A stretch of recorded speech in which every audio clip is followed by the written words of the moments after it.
Were you, or were you not, on a gay cruise?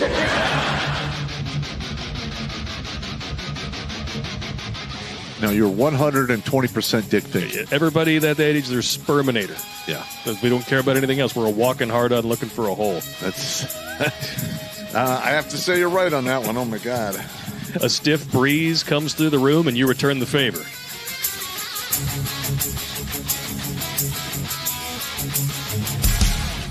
Gonorrhea. No.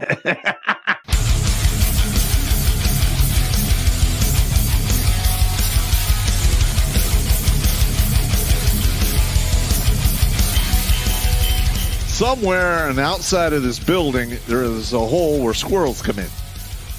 Better than a hole where dicks come in. Yeah, better than that. Going down the stairs to wash the laundry. What the hell?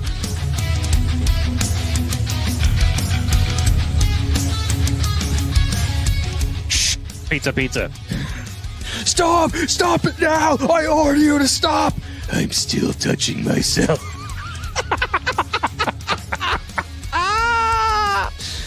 Yeah!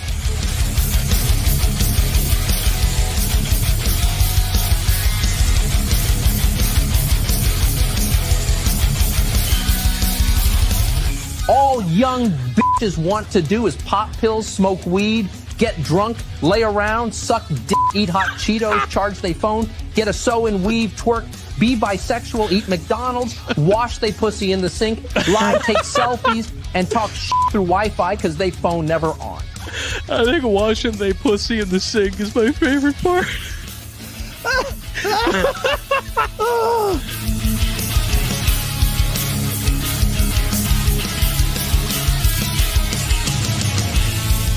The Vietnamese trade in dongs. Figuratively and literally, I'm sure. Oh, my God, that's hilarious. I did decide to look it up. 500,000 dongs is a good night for Pop's ex.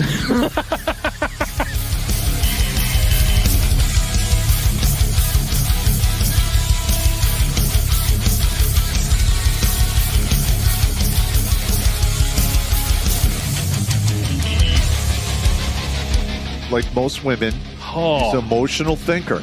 Good God. I mean, that's part of the problem we're having now in our society is we have a bunch of emotional thinkers that want the world to, to fall in line with their emotions. That's not...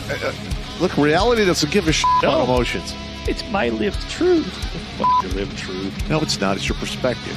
Kiss my ass.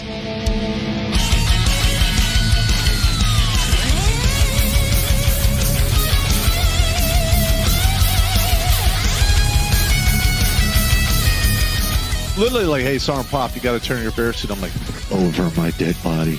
No. Just give me a statement of charges. Yeah. You're never getting this back. Yeah. You can suck it. I'm going to wear this with my Russian coat. you will bury me in this. Hey!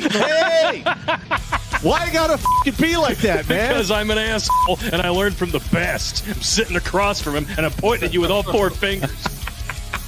All right, first of all, the Russian jacket is World War II surplus. I'll send you a picture of it, Sarge. Yeah, okay. I got you standing wearing it with holding two giant buckets like you just collected all the chum from behind the dump dumpster at the bar and you're going to go home and make ice cream out of it.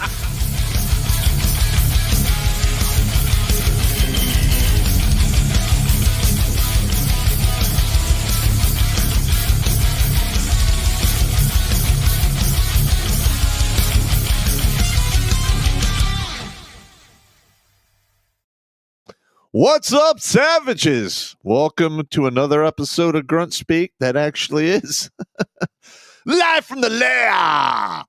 All right. If you guys have been following this channel for a while, you know I'm a retired U.S. Army First Sergeant, and I spent 33 years in the system, 21 active, the rest Guard Reserve time. I have seen the Army change from when I first came in. Like, I literally enlisted in 1986, and the first question out of the recruiter's mouth was like, do you suck dick? And I was like, what? I was shocked he asked me that, because I gotta ask that. And then we went to Don't Ask, Don't Tell. And then, you have seen what happened in the Biden administration. Now, I retired in 2018, April of 18. I was medically retired and I fought it tooth and nail. But let's just be honest. I got to see women graduate Ranger School. The standards get watered down to basically pointlessness.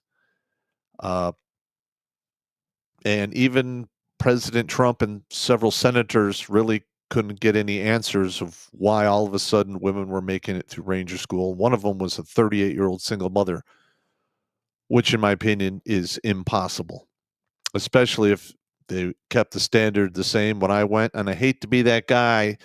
Back in my day when it was hard, it was a really tough course, mainly punishing, not so much on the learning side. But it is what it is. Now, I watched the Hegseth speech. I did a video directed to Hegseth about a week and a half ago, about a week prior to his big speech. And he talked about 3 or 4 of the bullet points, and hopefully he'll get to the rest.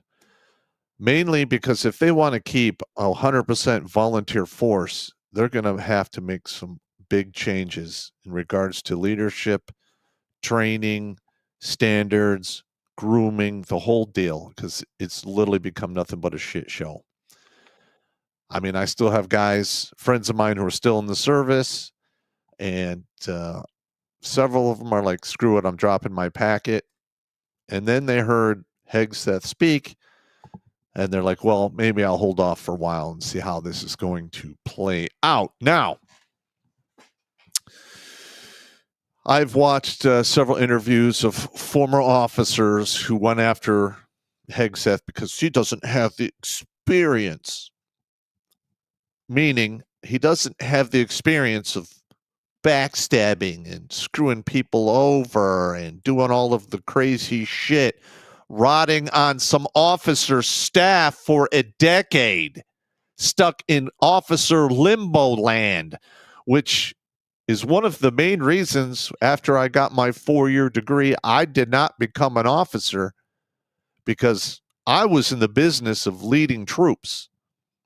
And in 33 years of service, I did it for roughly 31 years.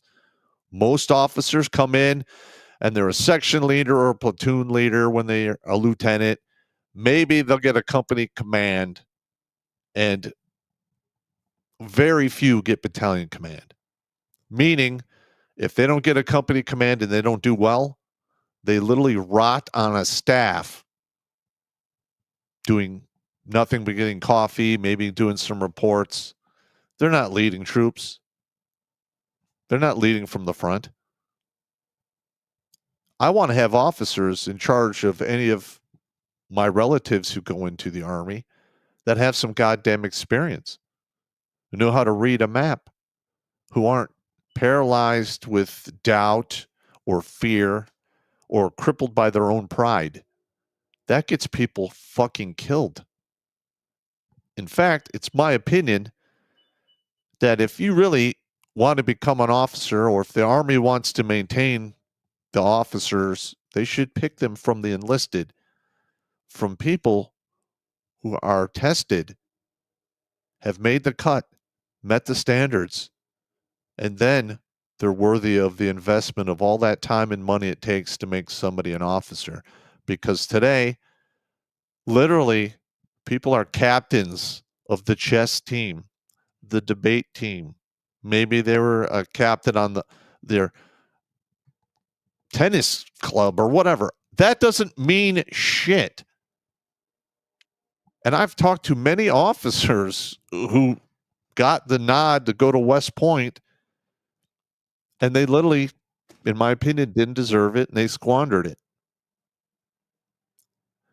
And we're going to go through some of that shit today on this show. It's going to be a shit show because there's a lot of people who are freaking out. And I could hear the assholes slamming shut as soon as he started speaking and going in on these guys. because we have way too many field grade officers. The word on the street is 40% of the full bird colonels and generals out there are going to get a pink slip, meaning they have to drop their retirement packet, and it's not going to be optional. I have seen that happen, and it's ugly. Do I care? No. You want to know what I care about? The soldiers on the ground, just like when I was on active duty. I was always that NCO. When shit was going south, I'd be out there in the rain, the cold, the heat, doing everything my dudes would do, and then some. I was always that NCO who ran top cover. Hell, I even lied for some of my guys and got waylaid for it when I got caught. That's what you do when you're the man and everyone's looking up at you. I want to have officers in charge of the guys worthy of that title, because right now they don't. All right, Steve, bring it on. What? Let's God do damn it. it. Quick anecdotal story about the kind of officer that you're talking about. We had, when I was on G5, which is an Army level 1-star staff, I was the operations sergeant. We got a captain who was dead in the water, and he was on like year 19 and knew that he was never making major. And he came in. This was a good dude, but he did not fillet the star-shaped knob. Mm-hmm. He was not an ass kisser. And the colonel that we had, fortunately, we had a really good colonel, looked at him and said, you know what, you're getting a coaster a year. And we just kind of, sent him to a couple of things that I'd go along and help him through liaison meetings with Rock First Corps or that kind of thing. But normally when we were back in garrison and stuff, the colonel would be like, go tend to your family, Bob. Just go tend to your family, Bob. We're okay. You get because I know you're fucked. Mm-hmm. So this is your coaster year. And he was a good dude, but he was exactly that kind of officer. And it's not necessarily because they're not competent. The problem a lot of the time with Captain Bob was that he wouldn't kiss ass. That's right. He's not a good old boy. He refused to lick boots. Now, that's the same thing that's going on with Hegseth. He only made major. That's fine. And everybody's like, oh, well, that's, oh, yeah. And it's exactly what you were talking about. They didn't have time to groom him to make sure that he also had compromised positions, that he also had compromised money, and he also had moved, because I know for a fact, I know firsthand that there are bank accounts out there that get used for shit. Yep. That's just reality. The worst officer story I have, and I wasn't actually watching it. I was RTO, and I was at the battalion talk. Yeah. And we had I just came back with my LT, and I'm sitting there at the battalion meeting, and the battalion commander, actually brigade commander and the battalion commander there. And we had M60 tanks maneuvering. And they're like, we got to make sure everyone's not in the way because people get run over. That does happen. It almost happened to me. Yeah, and they're trying to get a position from this one LT who was a section leader. Mm-hmm. And literally, I swear to God, he's like, all right, yeah, my location is, I'm under the moon now. And the brigade commander was like, park your tank, stop moving, we'll come and get you in the morning. Oh my God, I'm like, under the moon now. Yeah, I'm literally like, I was like an E2. And I look, how does that even happen? And like, I literally look at my lieutenant, and he's just kind of like trying not to laugh out loud. Oh my God. How the fuck does that even happen? I don't know. I have no idea. But that is the worst story I have in regards to officers just being incompetent. That was, and it took only like a minute to hear that. I was like, oh my God. Oh shit. I'm just stunned at that I know. So was For I. an armor officer, the navigation portion is like 70% of their job. I know. If you don't know where your element is, you're fucked. Yeah. Oh my god. No, Or that guy- you just fucked your entire left flank or whatever. Yeah. You ran Because some people over because you don't know where Yeah. the fuck you are. Yeah, they don't call you they don't call leg infantry crunchies for no reason. That's right. Wheel grease is what they call us. That's fucking horrible shit. So anyway, on to Hegseth, Major, one each. All the claims that, he was a major, he doesn't deserve to be promoted to his position of sec war, blah, blah, blah, blah. George Washington was a colonel, which is an 06. Ulysses S. Grant was a captain. Sherman was a major. Sheridan, a captain. Mhm. George Meade, a captain. John F. Reynolds, lieutenant colonel. Pershing was a captain. George Marshall was a brigadier general. Okay, and then he was promoted all the way to general. Yeah. Eisenhower was a When lieutenant the war colonel. started, a bunch of these people just got promoted to general. Yeah. Wow. Yep. Yeah. So this is far from unprecedented. It's not even remotely unprecedented. The whole story about all of that shit where, he didn't earn it, blah, blah, blah. It's bullshit. It's bullshit. Well, one, the main reason they're doing this is they want to try to make the SecDef or the SAL, Secretary of War, look like shit, and in turn Yes. make Trump look like shit. Mhm. And then you Yep. have the good old boy network of officers Yes. saying a lot of this shit. And I'm going to Yep. tell you, He's a disruptive. yeah, I have no love for officers, especially general officers. I've seen way too many people get backstabbed by those sons of bitches. I don't Two. trust them. I served under 2 officers that I trust. And one of those was at a fucking schoolhouse. Yep. Because he demonstrated integrity above and beyond the pale. The guy had so much fucking integrity, it wasn't funny.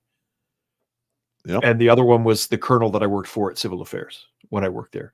The general, the 1-star, he wasn't bad, but he was just a dick. Yeah. He was just unnecessarily a dick. You don't need to be a dick.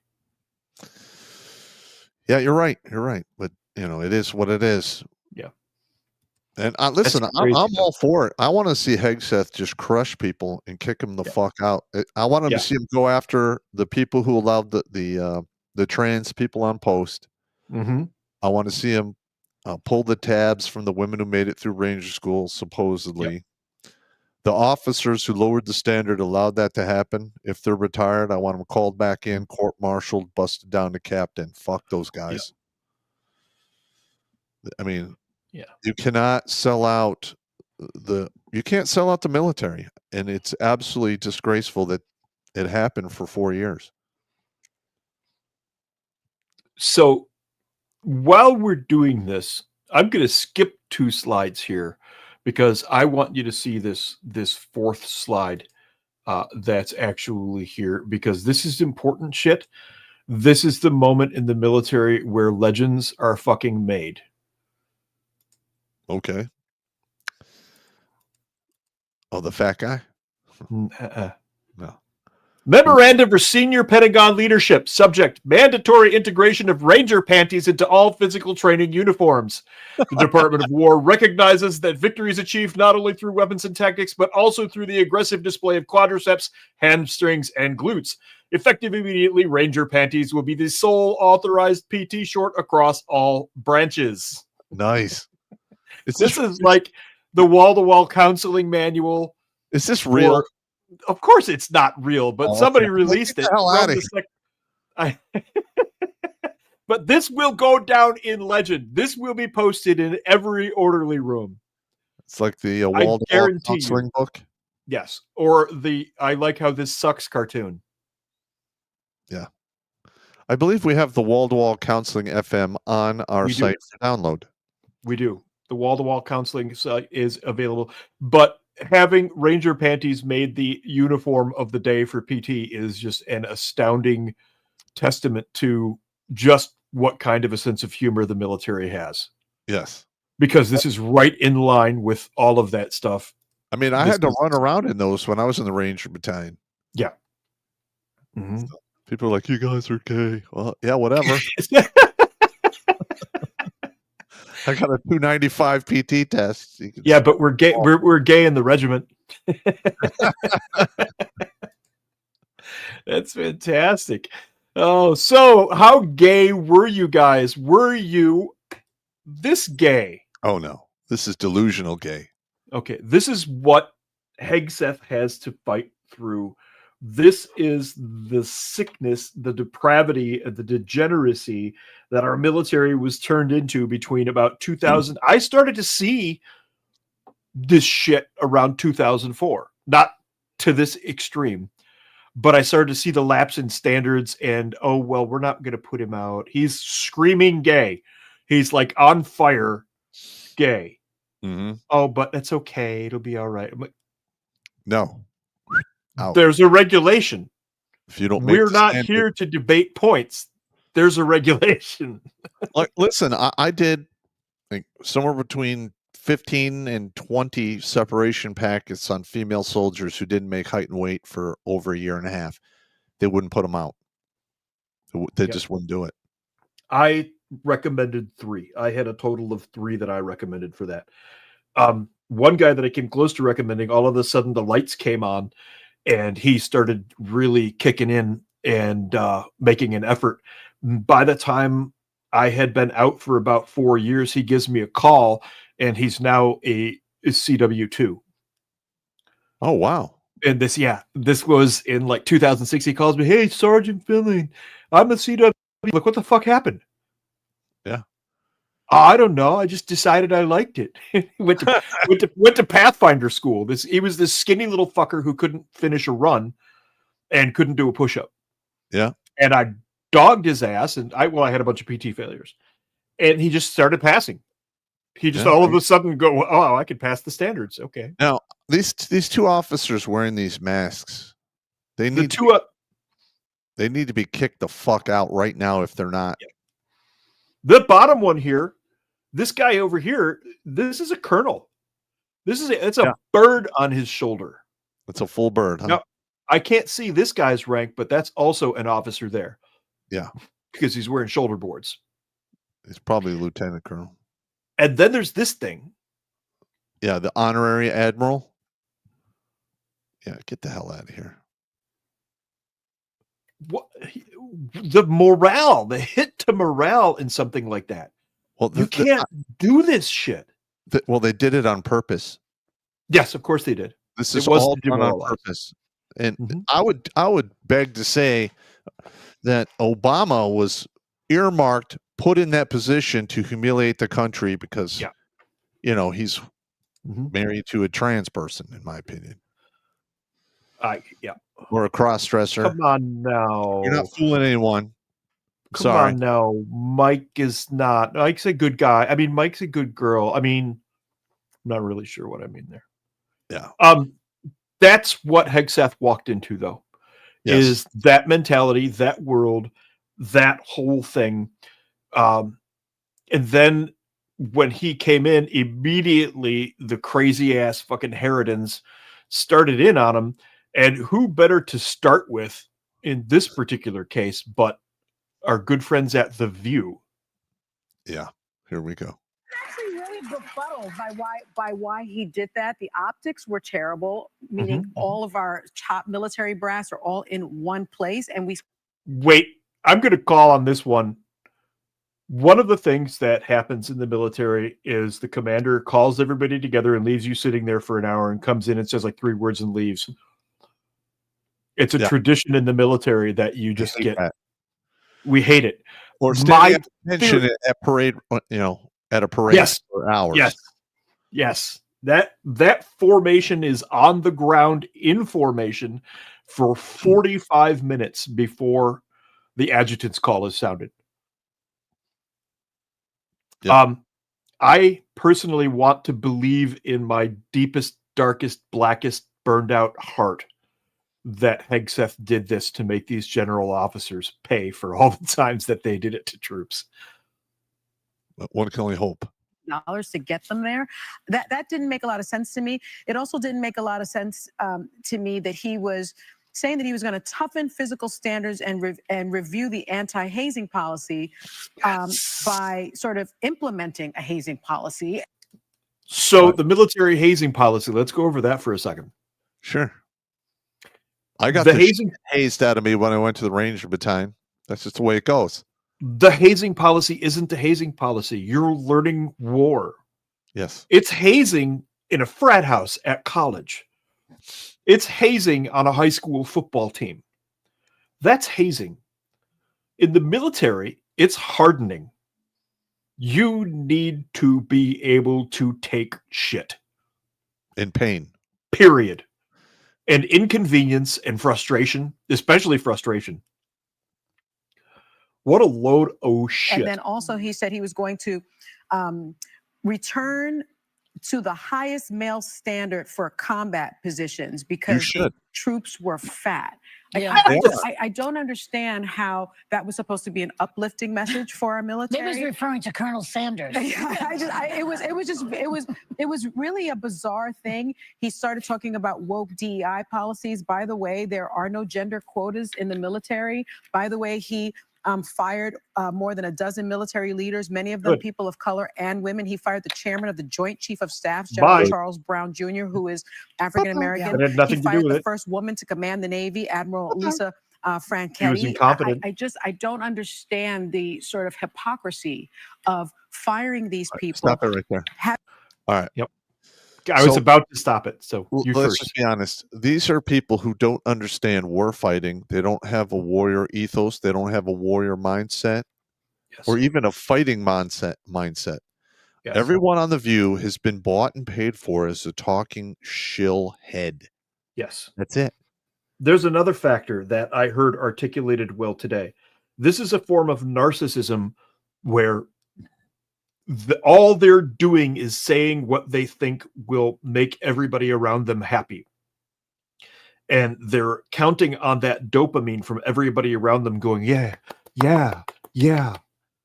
And they don't really believe anything that they're saying. It's parroting phrases.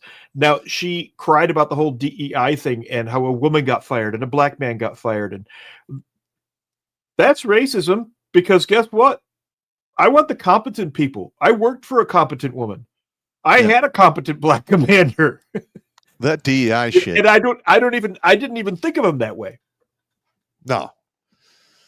They were competent commanders, and I did what they told me to do because they were competent. Having all these people meet together and then denigrating them. But did you look at it? They look like they're looking at him like he has two heads. Well, they didn't applaud the beginning of that. Yeah. You just saw the president is Trump. President Trump said, "If you want to applaud, you applaud. If you don't like what I'm saying, you can leave the room." Stop it right there. And then all right. So if you watch the entire thing, he walks off stage and then they applaud after he's gone. Which is customs and courtesy. Yeah, that's a standard courtesy. He's the sow. You know, he literally says you're hired or you're fired, and you're either you're raised up or you're gone. With the sitting in a theater like that, we have actually done many times. What? I have been in that theater getting yelled at by officers for hours on end. Or getting briefed in or briefed out, read on, read off, different operations. I mean, in the case of very important people, we had rehearsals. They were extensive, but what they would do is bring us all in. You file in in a particular order, and you sit down in a particular order, and they gave us instructions on when to clap and for how long when the very important people came in to speak.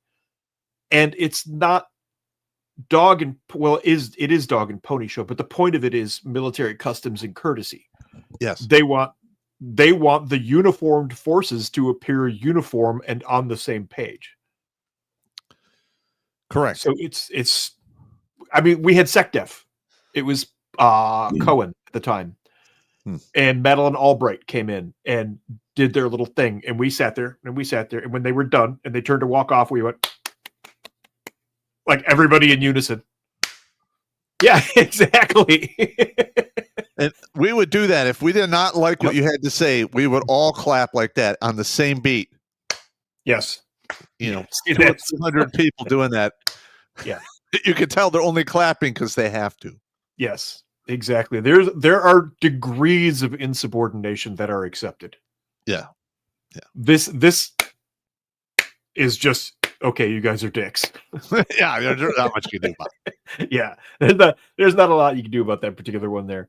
But You heard the rest. There goes your rank in your future. But by the way, every Tough one of these titty. men and women in this room has been taught the entire time they've been in service that it is apolitical. You're not right, left. No, You're not red, false, blue. You're not false, Republican, uh-uh, Democrat. false. They don't show their politics because Totally what you're doing false. on the battlefield is above Right. politics. So they're not going to applaud. She They're has not going no to idea what cheer. she's They're not going to talking about. boo. They're going No. to show up and listen to the commander in chief.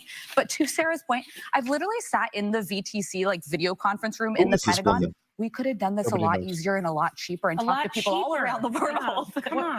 that wasn't the point, though. That was not the point at Well, all. okay. The point was the Sec War was laying down a new rule. When a commander at that level lays down a new rule, guess what? Lottie dottie, everybody gets summoned.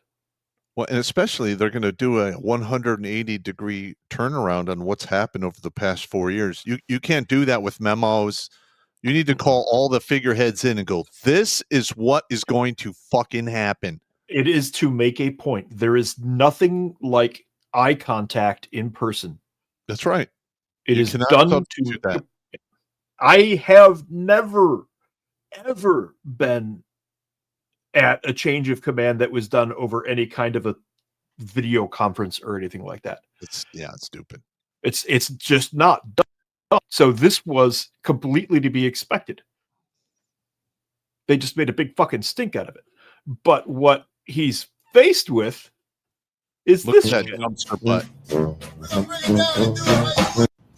That is an actual Navy personnel. Is that a redhead guy? Yeah. Oh my God. Yeah, that is just I saw that and I just couldn't even believe that actually existed. I was just fucking stumped, man. yeah. I've seen that in the National Guard. I have not seen that on active duty, and nobody that fat. We in the late 90s, well, that's when I was at Civil Affairs. The people who came for exercises were Reserve and National Guard. We had a couple of units from Hawaii who came. We had the 47th from Colorado. We had elements of 96 CA from Bragg that would come. One of my jobs was to give anybody who needed a PT test a PT test. I never saw a nasty guard out of shape. Yep. Never. 47th out of Colorado is a National Guard unit. Mm-hmm. But well, unfortunately, I've seen some fatties in the Guard. why? That's just the way it goes. Why? I'm sad. Yeah. I'm sad. And now you're going to do PT. Let's see what Hegseth actually said that's got everybody so riled. Do onto your unit as you would have done onto your own child's unit. Would you want him serving with fat or unfit or undertrained troops? Or alongside people who can't meet basic standards? Or in a unit where standards were lowered so certain types of troops could make it in? In a unit where leaders were promoted for reasons other than merit, performance, and warfighting? The answer is not just no, it's hell no. This means at the War Department, first and foremost, we must restore a ruthless, dispassionate, and common sense application. I want to be in this army. I don't want my son serving alongside troops who are out of shape, or in combat unit with females who can't meet the same combat arms physical standards as men, or troops who are not fully proficient on their assigned weapons, platform, or task, or under a leader who was the first, but not the best. Yeah. Standards must be uniform, gender neutral, and high. Yeah. If not, they're not standards. They're just suggestions. Suggestions that get our sons and daughters killed. I mean, that is every word of what you say fucking all the time. Yeah.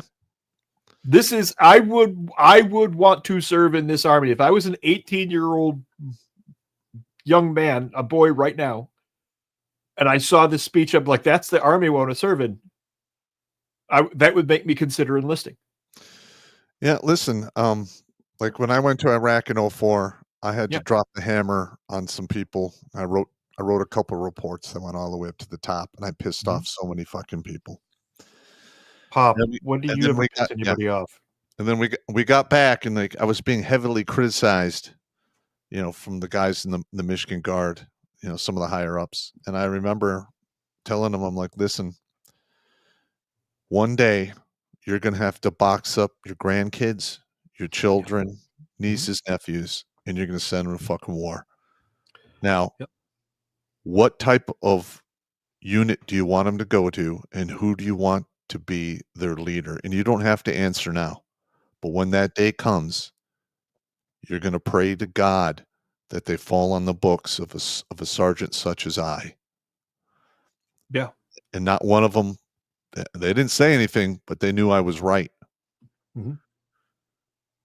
Because it's life and death, man. It's life and death. You Look, cannot half-step it.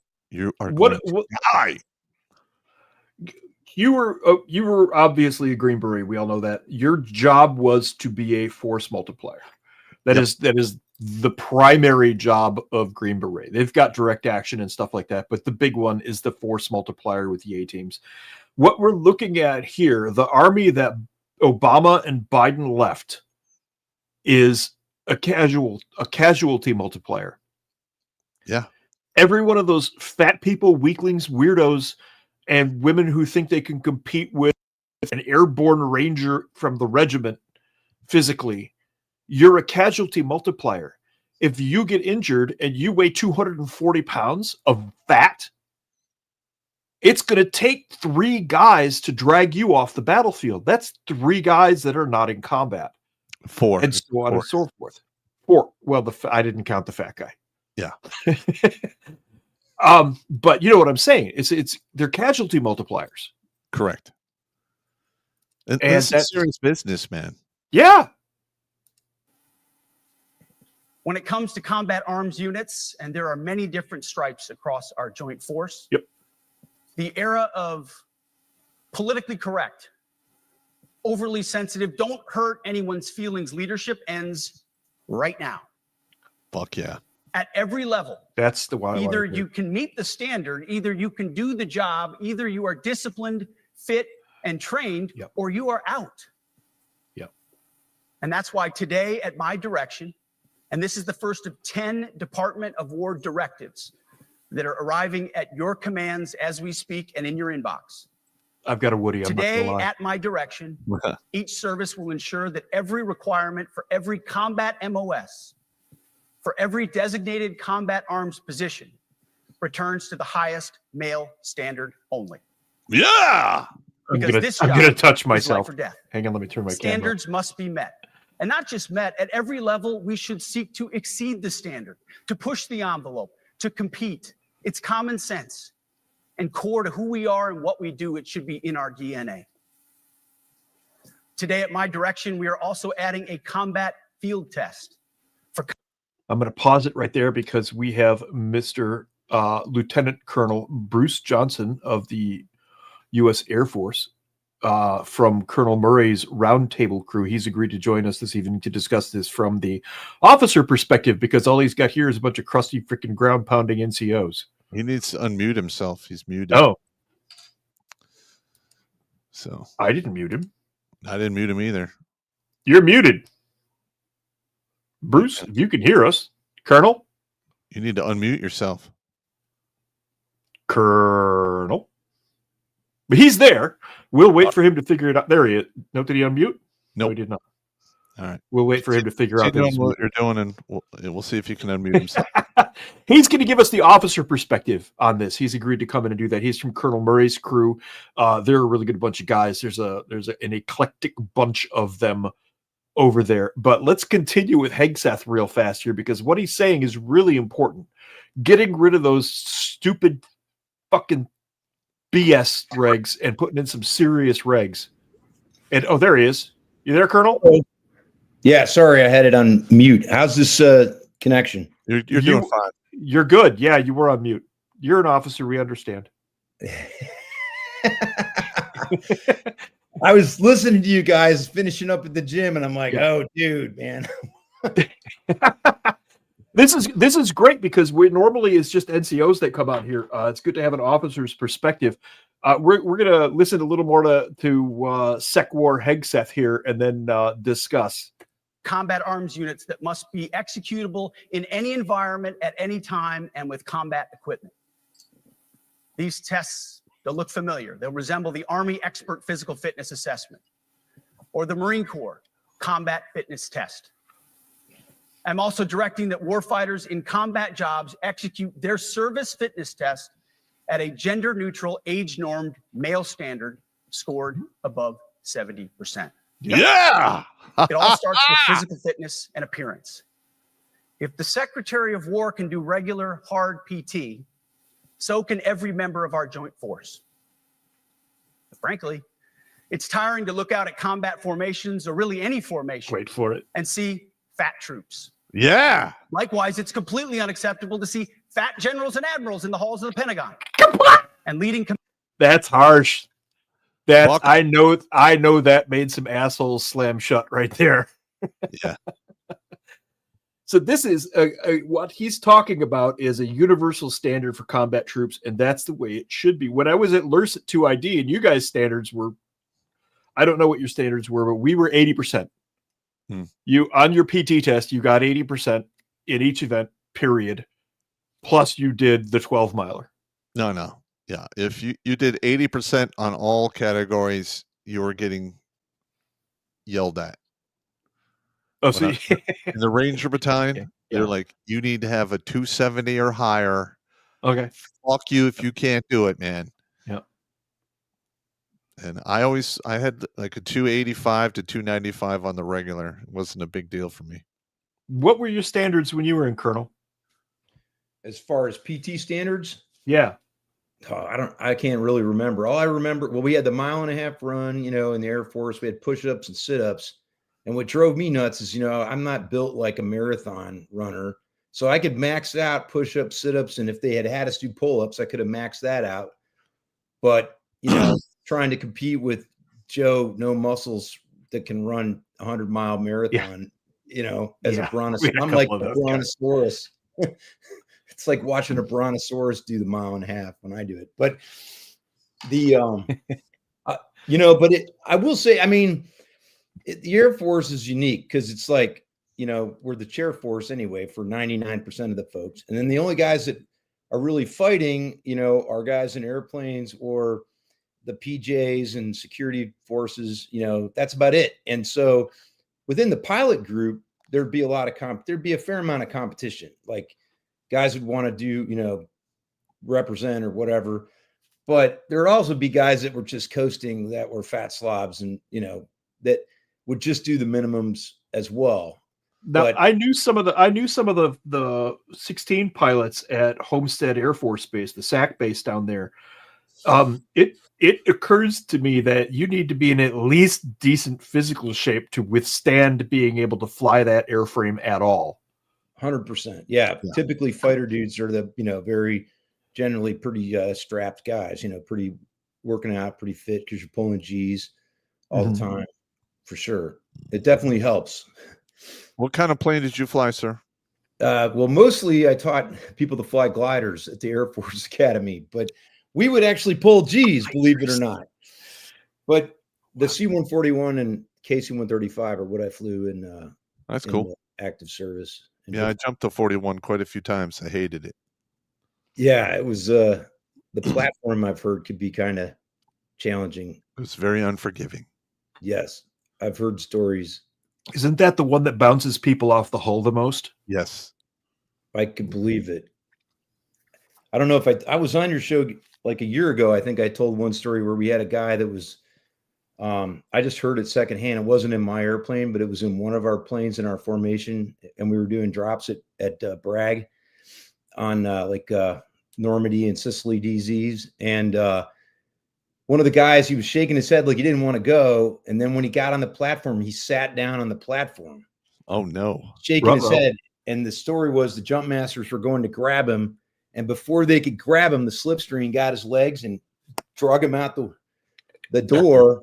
So he grabbed the side of the airplane, grabbed the door on the way out, and the slipstream took him and slammed him against the airplane like I don't know how many times. Well, he finally couldn't hold on anymore, and he let go. And then they found him on the ground, and he survived, but he had like several broken ribs. God, that's what you get. There was a recent story where a female who was underweight that had been allowed through because DEI, and she was just allowed to pass, but she only weighed like 89 pounds or 100 or 90 pounds or something like that. And she went out the door, and it wasn't enough. They were doing a Hollywood, which is no gear. Uh-huh. She went out the door and didn't have enough mass to trip the what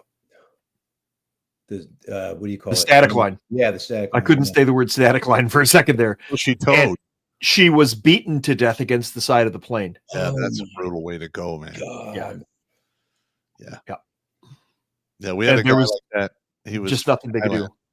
And we would take bags of sand and put it in his cargo pockets because we're sick and tired of having to get in a boat and go out to the, in the middle of the lake to get him, because he would be in the air for like 30, 40 minutes floating over the fucking lake. Like, God damn it, dump air, you son of a bitch. Yeah, I think he weighed like similar 120 pounds. Yeah, we'd have similar issues in airplanes, like when you have pilots that are too light. There's situations that occur with your center of gravity where you can have, and it's happened, where people can't get out of spins. They get in a spin and they're so light they can't get enough nose down momentum to get the nose down to recover from the spin, and they'll take it basically to the dirt. Oh God, kind of situation. Good times. Not good. Good times. Let's see where we are here. Let's grab another clip of Heg Seth and see what he's got. Your browser has lost connection to your share screen audio. Pop, I am getting really, really a serious case of the ass for StreamYard here. I know. Hang on, I got to reshare the screen. Reshare screen. Can I say something while you're working on it? Yeah, of course. I mean, thinking about what you guys said earlier, and Steve Murray and I were chatting a little bit before I came on, and yeah, I hate that guy. The thing I think is just oh, I didn't hear what you said. What? No, I'm kidding. It's okay. It's the Air Force is unique because, like, what our situation with, basically your pilots are your guys that are mostly doing the fighting. Other than we have plenty of enlisted air crew too, and they're huge. I don't want to slight our enlisted air crew. They're in the C-141. Enlisted guys were key to us being able to do the mission. I mean, like, there'd be times where I'd be up there as a brand new second lieutenant. I'm flying the airplane across the ocean. The aircraft commander's in the bunk sleeping, but I got a senior master sergeant, 7-level maintenance dude behind me, who's our flight engineer, looking over my shoulder going, "What are you doing, Lieutenant Kagan?" Oops, just like, and he's like, "What are you doing up there, Lieutenant? What the fuck?" He'd keep you straight. And those guys were key, and we could put them in the cockpit, in the seat, if one of us got sick, and they would actually practice doing takeoffs and landings and emergencies and stuff like that. So that's cool. Plus, we were on the plane. We could break down in Africa. They could fix the plane. They could fix almost any, relatively fixable problem. But it was key in the airlift world, which is totally different kind of than the fighter world. But it was like, we would say is take care of the crew takes care of the mission. And the other thing was that, basically, we called the enlisted guys, were called the sweaties. And it was like, I've heard that before. Basically, when we landed on the ground, it was the sweaties got to pick everything. They got to pick the hotel, the restaurant, everything was I did not what they wanted on the ground, pretty much. I did not know that. We just called all of you guys wingnuts. But one of my senior NCOs pointed out early on that the Air Force is probably the smartest of the forces because they're the ones who send their enlisted soldiers send their officers off to die. Yeah. Right. So yeah, I get that. But now you got drones though, but and the one thing I transitioning back to Hegseth's thing, I mean, I was cheering listening to him talk, even though there's little intricacies I might say differently than him. But I thought, the Air Force for too long has been the chair force, whatever. And, if it was up to me, I would integrate a lot of the Air Force back into the Army. I mean, at least the part that's going to be related to air to ground missions. Like the Army Air Corps, like it used to be? Yes. Yeah. I mean, now there's no reason we can't have the same physical standards. There's literally no reason that we can't have the same physical 100%, standards. 100%. I mean, I would have loved it if I could have I think the Marines have the best set. We're going to get to that. We're going to get to that. Because they send every officer has to go through the basic Marine course. Even pilots. I got a nephew who's a Marine C-130 pilot. Mm-hmm. He had to go through the basic Marine course for 6 months before he could be an officer and go to pilot training. And I just think that's shit hot. And I'd love to be able to say I did that. That's the way to do it.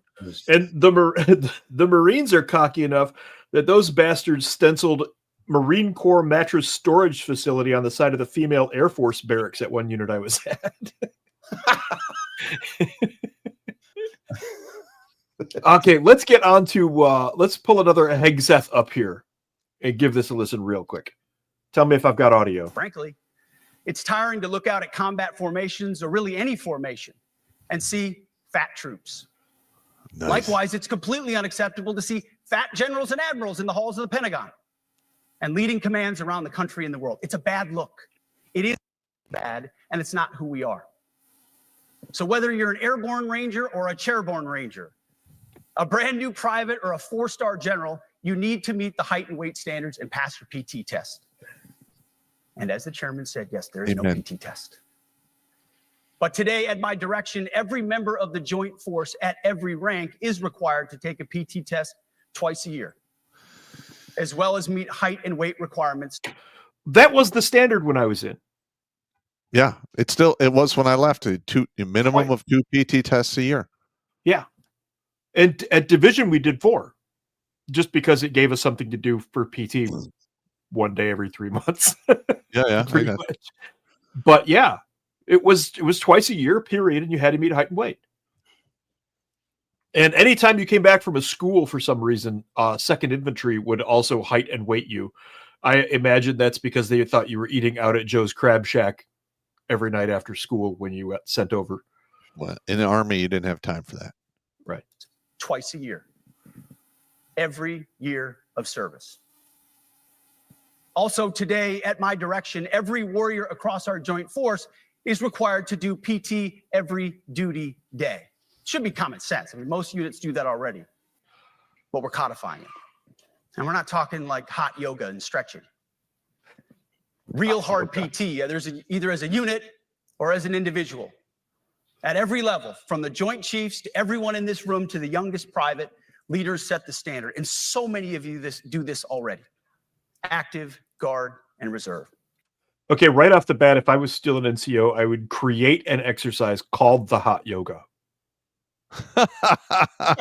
Just so that we were doing the hot yoga. This also means grooming standards. No more beards, long hair, superficial individual expression. We're going to cut our hair, shave our beards, and adhere to standards. Because it's like the broken windows theory of policing. It's like when you let the small stuff go, the big stuff eventually goes. So you have to address the small stuff. This is on duty, in the field, and in the rear. If you want a beard, you can join Special Forces. If not, then shave. We don't have a military full of Nordic pagans. But unfortunately, we have had leaders who either refuse to call BS and enforce standards, or leaders who felt like they were not allowed to enforce standards. Here we go. Both are This is the important part. Yeah. And that's why today, at my direction, the era of unprofessional appearance is over. No more beardos. the era of rampant and ridiculous shaving profiles is done. Nice. Simply put, if you do not meet the male level physical standards for combat positions, cannot pass a PT test, or don't want to shave and look professional, it's time for a new position or a new profession. Dead nuts on. Look, when I was regular Army, which was for a little less than half of my time in, you shaved every day, period. I mean, we didn't think anything of it. Standards was standards. Yep. You were at school, you shined your fucking boots. You ironed your uniform. Now, when you got to a regular unit, you still shaved every day and you had to keep your hair cut and all that stuff. They didn't care so much about shiny boots. We had one platoon sergeant who said, "Are you wearing a uniform and are your boots black?" And that was it. But everything else was super high standard. Now, when we were in garrison at the regiment, it was starch and spits. Yeah. That was it. Yep. Mm-hmm. You know, we'd be back at garrison not that often. We're usually either mobilized, training, or at a school. But when you're back in the rear, you go do your PT, you come out after chow, roughly 9 o'clock first formation, you are in starch and fucking spits. Mm-hmm. And then if you had to go to the motor pool or do something that would fuck your uniform up, you went upstairs, changed out of your starch and spits, put on the other uniform, put on the dirty uniform or the one you could destroy, and then go do your duty. Yeah, that's how it rolled. It's 2nd Infantry. We had the same thing. You had a clean uniform and a dirty uniform. But the beard thing later on, when we started working with some of the special operations stuff, they'd give us like a week to start growing your shit up because you had to go somewhere as a civilian or anything. I got a bunch of pictures in jeans and t-shirts and like just a sweatshirt on or something like that and driving a civilian vehicle because that's what we were doing. But the second you came back, right to standards again. So it was a mission oriented. Yeah. But no standards at all is no standards at all. And you can't operate in a world like that. What were the grooming standards for you guys, Colonel? Well, I was going to say the Air Force did not meet the starch and spits level like you guys were. I mean, we're always in our, our flight bags and everything. Yeah. But I totally. You can't iron that. What's that? You can't iron that. Oh, you'd look like major homo points if you did. But the Air Force, I mean, I totally 100% agree with the standards thing. I listened to Hegseth and I was like, absolutely. To me, what would really irritate me the most was like, you might see guys that were the biggest problem, you guys kind of alluded to it earlier, but like you'd have officers that they were all starched and spitzed and perfect in that regard, but they'd suck flying airplanes or they'd suck at doing the mission, doing real things. So for me, I think it's kind of a balance. I'm like, I want to see the standards on the mission and getting the mission done and doing it right. And so we can make guys who can survive in an airplane in all conditions. But I totally support the thing. I mean, my only area of disagreement, I was like thinking, I'm like, well, I like beards, but we can't wear beards as an airline pilot, because of the oxygen mask situation. Yeah. Which I don't know. This is the same with us. If you can't get a SEAL, you're toast. Yeah, you're done. Yeah. Or, chem gear or pick your thing. Yeah, you're actually correct.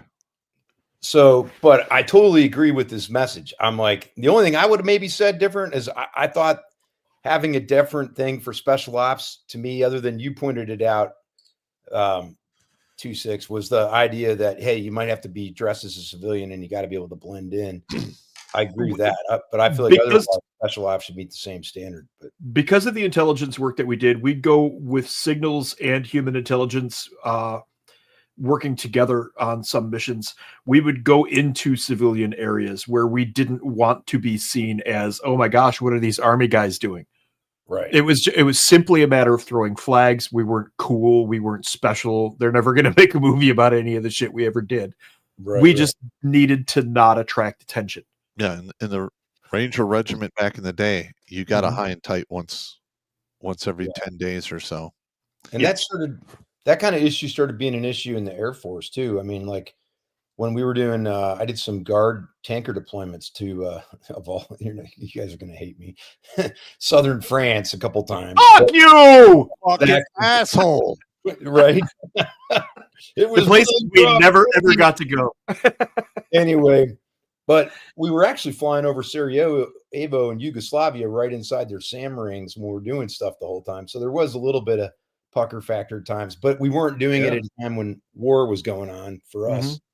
Later, we did it when we did the Operation Bomb Serbia stuff. But the thing was, we had to stay at dispersed hotels because you didn't want to stick out as a guard unit. Like take You over. didn't want a cluster of U.S. military, and it attracts attention. Yes. It's So bad. it's like, I could see where it would be good to be able to appear as civilians there, because we even though we were spread out, we would still stick out, as obviously Americans in southern France would. Yeah. You know, from any rural guard unit in the United States. But anyway, yeah, I just wanted to echo what you guys said before. I mean, I absolutely think, and the vast majority of guys I worked with in the Air Force thought the same way about, as far as leading by example, doing all the exact same hard stuff that you'd expect your enlisted folks to do. And because of the way we operate, you know, flying airplanes, it's like that's easy to do because the officers are doing the same training basically and more than the enlisted guys. So it's kind of a little different. There's another guy in our roundtable group that Chuck, that would be good to ask, because he had the Army warrant officer helicopter perspective on stuff. And, you know, I think he would have a lot of insights to share from the Army officer side. But it's just, yeah, it's, what's that one, the saying, how's that go? First in, last out. Yep. You know, that's how the officer should be, and do it the hardest, you know, be willing to take the hardest job, do the hardest thing, whatever it takes to lead by example. Absolutely. Let's see if I can get this slides PDF image file. Hang on. I actually have a picture that is there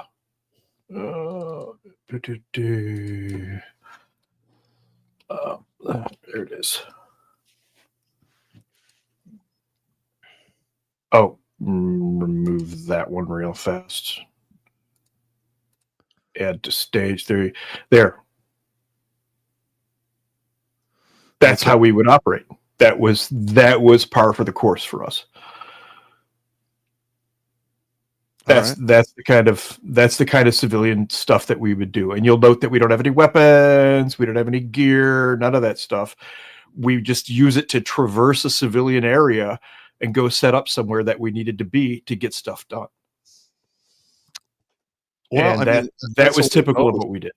Yeah, I mean, I had very limited green beanie time. Yeah. So I think I did a total of, between 12th group and 20th group, 5.5 years. But I always maintained a high and tight or a flat top. I never grew facial hair. That's just the way I rolled. I maintained myself in good physical. Yeah, we had a lot of guys who did that, but it was you had to have a couple of guys that would look less straight military, because then the guys who looked military didn't draw any attention.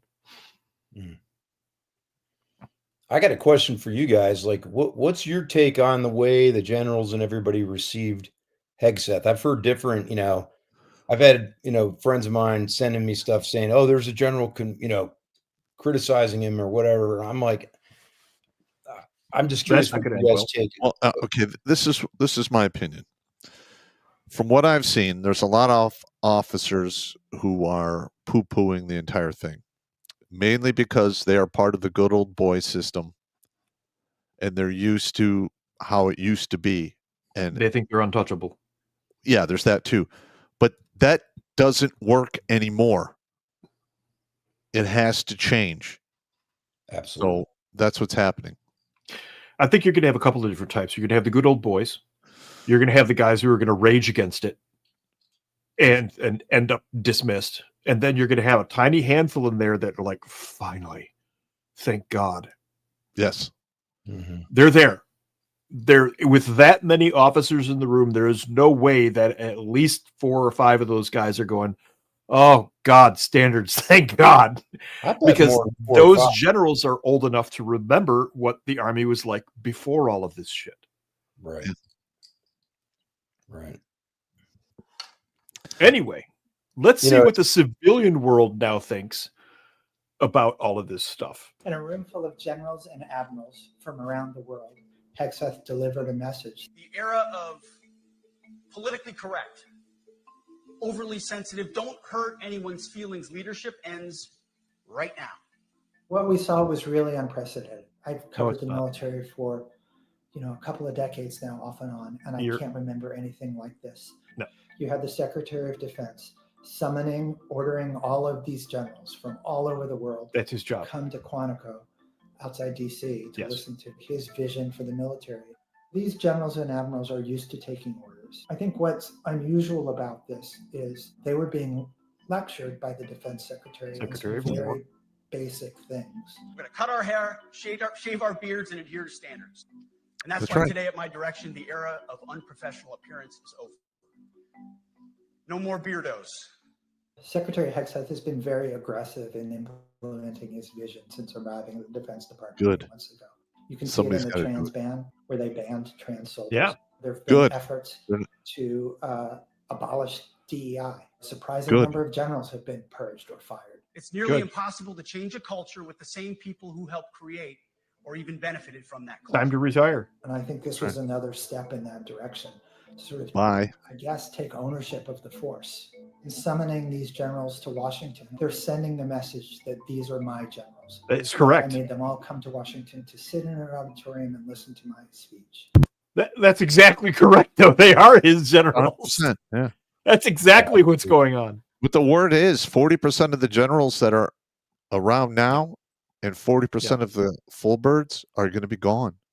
The sergeants major as well. They'll be retired out because command sergeant major at that level is just as political as anything above colonel. And that was on my list for Hegseth to get some ball busting, fighting sergeant majors, because you need those guys. Mm-hmm. Like I was brought up by Sergeant Major Leon Guerrero, Command Sergeant Major. That guy's a legend. Guerrero, everybody knows Guerrero. Yeah, Kid became Sergeant Major of the Army. I remember you were under Kid. Yeah, he was the I Corps Sergeant Major. I drove for him for 2 weeks, and when I caused that huge IG complaint because they screwed me out of my 4186 to go to Ranger Battalion. Mm-hmm. Sergeant Major Kid was like, he knew me. He's like, I know this guy. He literally I wasn't there for this. This was just told to me secondhand. He literally looks up and there's some lieutenant who failed airborne school who is going back for a retread. He goes, "We're taking your airborne slot. We're giving it to Pop." What happened? Fuck. Hey, Colonel, can you give us any insight on the senior enlisted in the Air Force? In terms of what? The political atmosphere. What's that like among the senior enlisted? Geez, I'm the wrong guy to ask that question. You're the wrong guy. You didn't. I've been out of it. I retired 8 years ago. Oh, okay. Sure. But I was actually, I was texting one of my former students, who's an F-22 pilot currently. I'm like, what's he think of the Hegseth thing? Yeah. And he was saying rock solid. He was saying that the feedback I got from him is identical to what you guys are saying, what I'm saying. Yeah. And he was saying it's great. And so, I mean, anecdotally, I think that's good to hear. I think that, just there was one thing I wanted to say, like with, dang, I'm losing my train of thought. Alzheimer's. You're in good company. Alzheimer's. Yeah. I just think that, the epitome, that's what it was. The epitome of what I think, man, is I was so impressed when that Marine Lieutenant Colonel Stu Scheller stood up during Afghanistan and said, I want some fucking accountability. And I thought, like, that's the guy that should be a general. Yeah. He's the guy. And if you're talking about the 40% of guys that are going to boot, I'm like, they need to get more Stu Schellers, promoted into the general ranks, get rid of it's like we've become like the British Army, the Royal Army was in the Revolutionary War. They were losing because all their generals were appointed from nobility. They weren't picking their generals based on who were the best dudes to lead the people. They had no battle generals. Yes. And that's, I think, why one of the reasons the American army was able to, win in the Revolutionary War. And, I mean, can you imagine if they had actual decent real combat commanders? Yes, might have been a different outcome. And so anyway, you look at like guys like Patton that led us through World War II, that kicked ass. I mean, that's the kind of people we need to be generals, and they need to purge the force. I mean, like Colonel Murray said, we need to get out boot out all the fat asses that can't do the mission. I don't care if they're there for whatever reason, but I don't want woke bull crap there. I don't want fat asses there. No. It's like what Hegseth said. It's like, if I'm sending my son to be a pilot in the Air Force someday, I want him to be with the best possible pilot. I don't give a shit about anything other than that's the guy that's going to get him through combat situation and survive. And then, make it through whatever nastiness there is to follow if they have to bail out or whatever. And so I think we're all on the same page. It's just one of the things we learned, and I wasn't in that box, but Pop was during the war in Iraq in particular, is there were no more lines.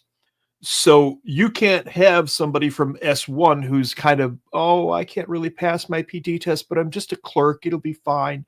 Yeah. Because you could be transiting between this station and that, get ambushed, and now you've got to fight. Mm-hmm. Well, look and drag your buddy out of the way. The most famous example, of course, was Lori Piastawa standing over, what was her name? Jessica Lynch. Oh, yeah. Jessica Lynch did nothing but go unconscious. Her friend Lori Piastawa emptied 3 M16s into the Iraqis before she was finally killed. And then Jessica Lynch was captured. Wow. And I know this because the Piastawa family is at Huachuca. And they had full post pass when the army decided not to do anything for the Piastawa family. The commander at Huachuca went, fuck that. Lori Piastawa stood over her friend until she died. Her family gets post privileges. Fuck yeah. So, absolutely. Yeah, Jessica Lynch didn't do anything but get rescued. That's it. That's all she did. Sorry. My buddy Bruins was in the battalion when that happened, and he was on the rescue team doing outer cordon for, I believe Delta was storming that hospital. They sent Delta in for that? Yeah, they were. Okay. That's what I heard. I could be wrong. I wasn't there. I was just neither was I. I know a guy I can ask. I know a guy who was the intelligence for the Ranger cell actually there. My buddy Watso. I can ask him. He'll know. So let's continue on with some of these sources before we run out of time. You're right. We got a lot, but this is a warrant officer responding, and you could tell this guy is originally old school. Here's an observation I've made since Secretary of War Hegseth's speech the other day. And maybe you've caught this too on this platform. I don't know about you, but I've experienced this observation. All the branches of service, except one, has been losing their ever-loving minds about that speech, about these new standards. It's not really new. They're saying and doing some wild things on this platform and many other platforms. They're complaining and talking quite ill about the Secretary of War, which I'm going to tell you right now, be careful. Be careful what you post. Be careful what kind of videos you make. It's going to get you in trouble. I digress. Do you know what branch of service has been really unfazed about the Marines policies coming out of the Department of War? You guessed it, the United States Marine Corps. Soldiers are losing their mind. Airmen are losing their mind. Sailors are losing their mind over it, complaining and moaning and groaning, talking about X, Y, and Z, talking about the speech itself and why it shouldn't have happened, all that stuff. The Marine Corps, they're just solid there. And I think that's there's a face. There's a face to end it on. No, that's why I put him on there. He started talking. I'm like, yeah, the Marine Corps really didn't even flinch. They just kind of kept on going business as usual. I think they tried to put a couple of females through the Marine Officer Infantry School, and they but I failed. don't know if any succeeded. I don't know either. I don't pay attention to Marine Corps world. Yeah. But They they're their own critter. What? They should be in the Army anyway. They would get better equipment, better training. I mean, there's a whole bunch of Marines out there that go, I'm going to kick Bob's ass. Yeah, I know. I get it. But the thing is, they send Marines to airborne school and sniper school. They do go to all of our schools. They go to all of our schools. I went to the Marine Corps sniper school, which, by the way, was fucking awesome. Those motherfuckers really knew what they were doing, and they literally got rid of it. Was that out at 29 Palms? Pendleton. Okay. Yeah. Yep. Isn't that the one where the guy taped flip-flops to his feet and still No. Yeah. We all threw money into a hat, and he was one of the instructors, and he was we're doing a stalk, and like 70% of us got busted. So I'm literally up at the hill watching other guys try to stalk in, and this guy's talking mad trash. And I'm like, really? You think you could, stalk in here on us? He goes, yep. I'm like, all right, we all threw money in a hat. At that point, you should have gone, okay. He had a Speedo. He was wearing a Speedo. He duct taped flip-flops to his feet, and he had like the sniper hat with the veil behind him. And that motherfucker crawled from 1,000 meters to within 300. I think it was 270 meters. Got 3 shots off. Nobody fucking saw him. That dude walked away with like somewhere between $500 or $600 fucking dollars in like 1990. It's insane. Wow. You've told me that story 4 or 5 times out. It's funny as hell and impressive as hell every single time. And when he literally stands up, and we're like, just give him the fucking money. Fuck that guy. Fuck that guy. No, he I wish I remembered his name. That dude was. We had a sniper in one of the sections, Sergeant West, and I still have a picture of it. We're doing exercises, getting ready to go out. We're doing MobX build-ups, and this guy could just vanish. It was daylight. We're walking through a field, and the grass next to me goes, hey. I'm like, I stop. And the grass goes, hey, don't step on me. And I look down, and he's literally like 2 feet from my boot. Nice. Like, God, run the next one. Let's do this. Running the next one. This is what Hegseth is getting rid of. We got package extra side. Don't I love my vegetables, extra cheese and lay like to kick it like karate. Don't I be with J Money serving everybody? Wow. That's what Hegseth is getting rid of. We got to be careful with that music in the background. We're going to get dinged for that one. That's why I cut it short. Okay. Also, this appears to be normal. Note the tattoos on the hand right off the bat. You couldn't even get in back in the day. You couldn't even get in. 3.5 years. Oh my God. I waited for 3.5 years. That's a male. Man did it in 1 week. I said I waited for 3.5 years. The white man did it in 1 week. All right. That was a male with that hair. Jeez, wow. No. He would have been it never would have happened back in our day. No. But if he had like come back from 30 days of leave, for example, and then refused to cut his hair, NCOs would have dragged him into one of the gang showers and shaved his head. And I know because I've seen it. Or they just cut one stripe. That's what our first sergeant used to do. If you didn't get your high and tight, you come out for PT formation. Ow. And then you do PT for an hour with the stripe cut in your head. And then you come back, you got to just go all the way down to the scalp.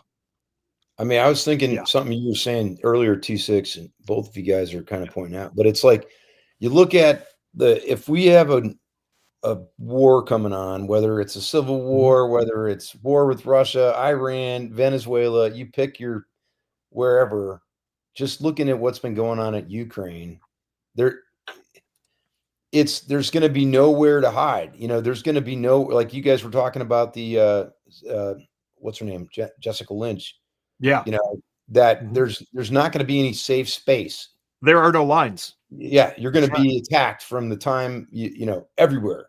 And And the drones in Ukraine have shown that. So to me, that means even for the Air Force, you're going to have everybody has got to be able to use a rifle, fight back, do something real, not just sit and watch a computer screen or whatever. I mean, because there's not going to be any safe spot.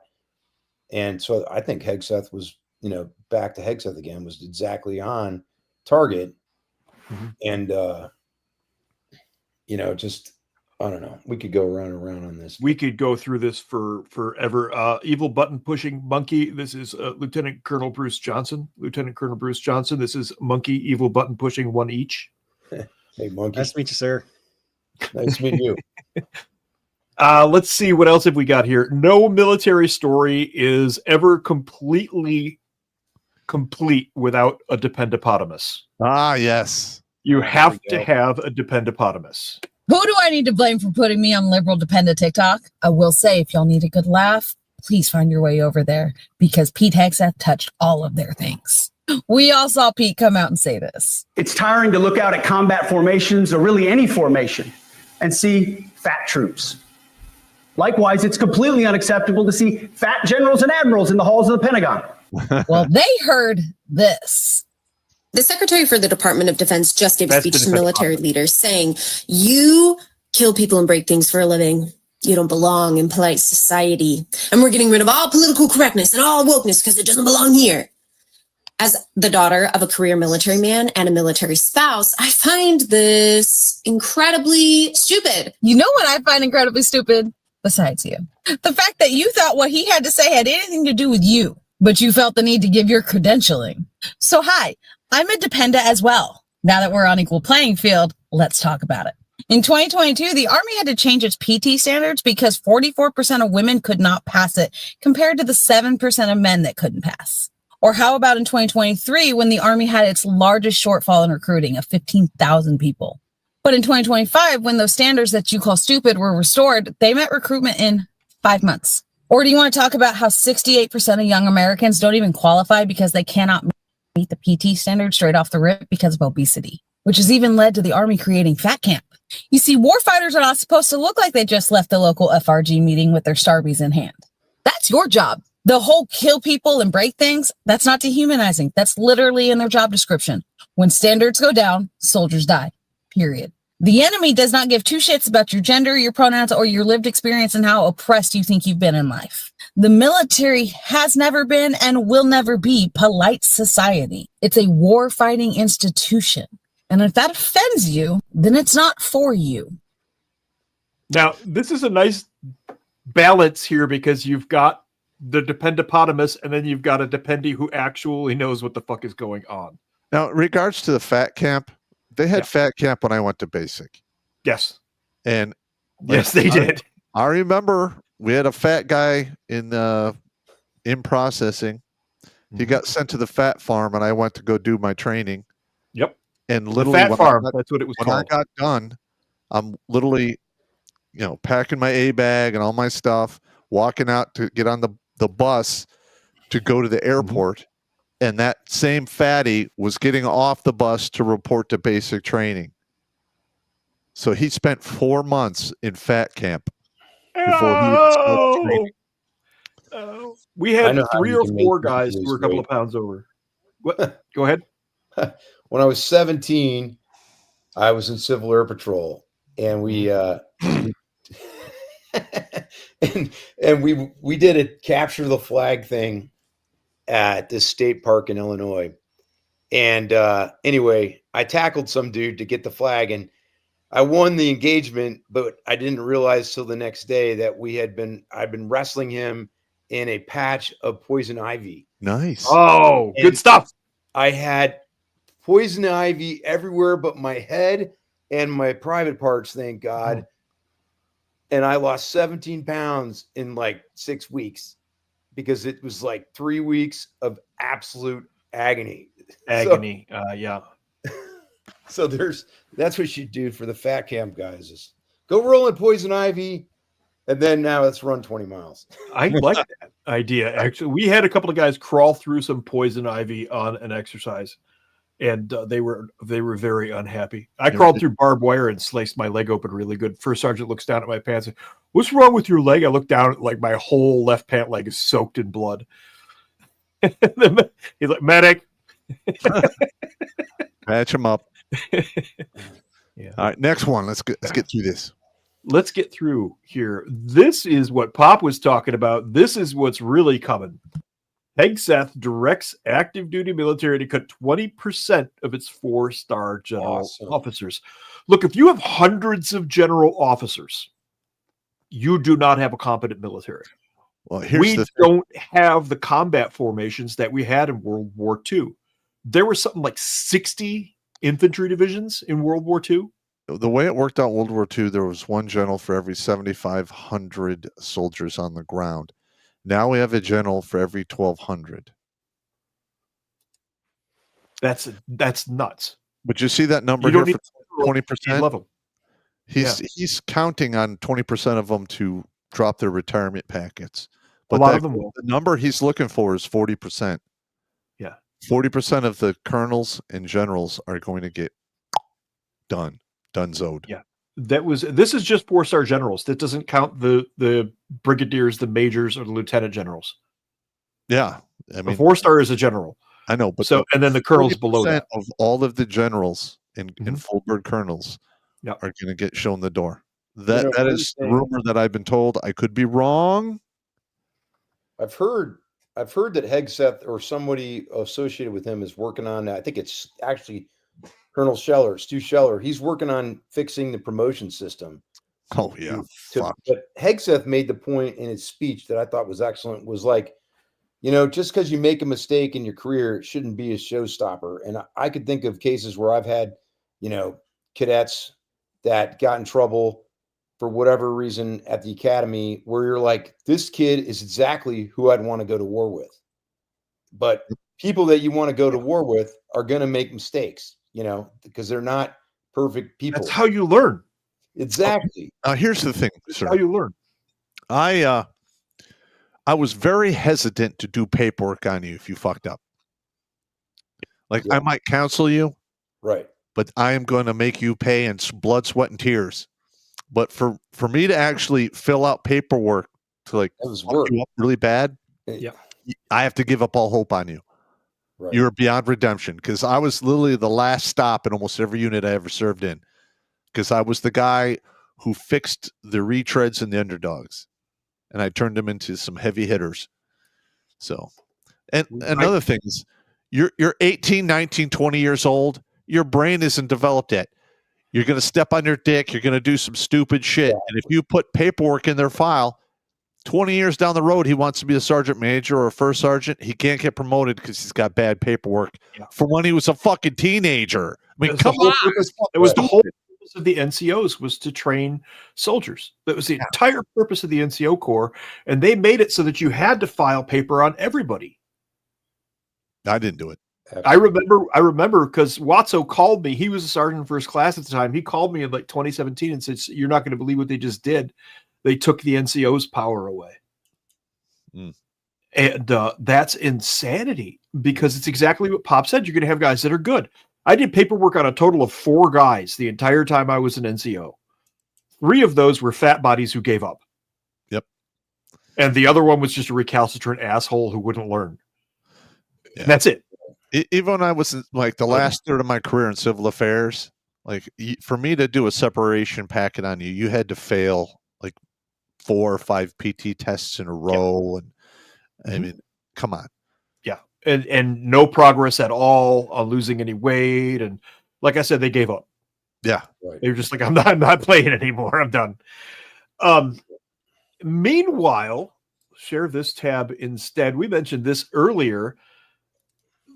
Hegseth fires top Navy officer in the Air Force number 2. The firings of Admiral Lisa Franchetti and General James Seif follow tonight's removals of General C.Q. Brown as chairman of the Joint Chiefs of Staff. This was in February, so this is a good 7 months ago.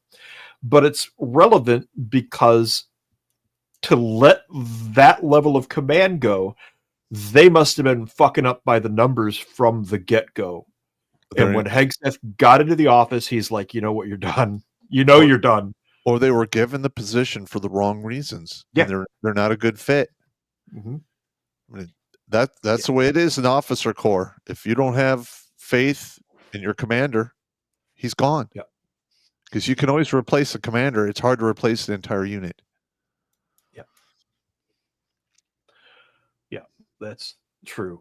And this one just cracked me. I'm just going to read the headline on this one, honestly, because I don't want to go through the path of paywall there. Hegseth wants to return the militaries to 1990, a dark time in its history.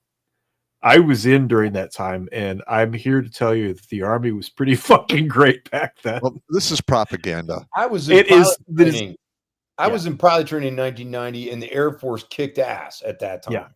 Yeah, it was.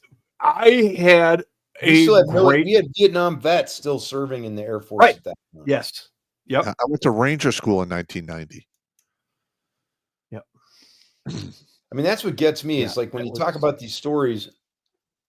When I look back at the guys that taught me in ROTC and as a young officer, really young officer, you know, we had guys that had punched out in Vietnam in our leader of our ROTC detachment.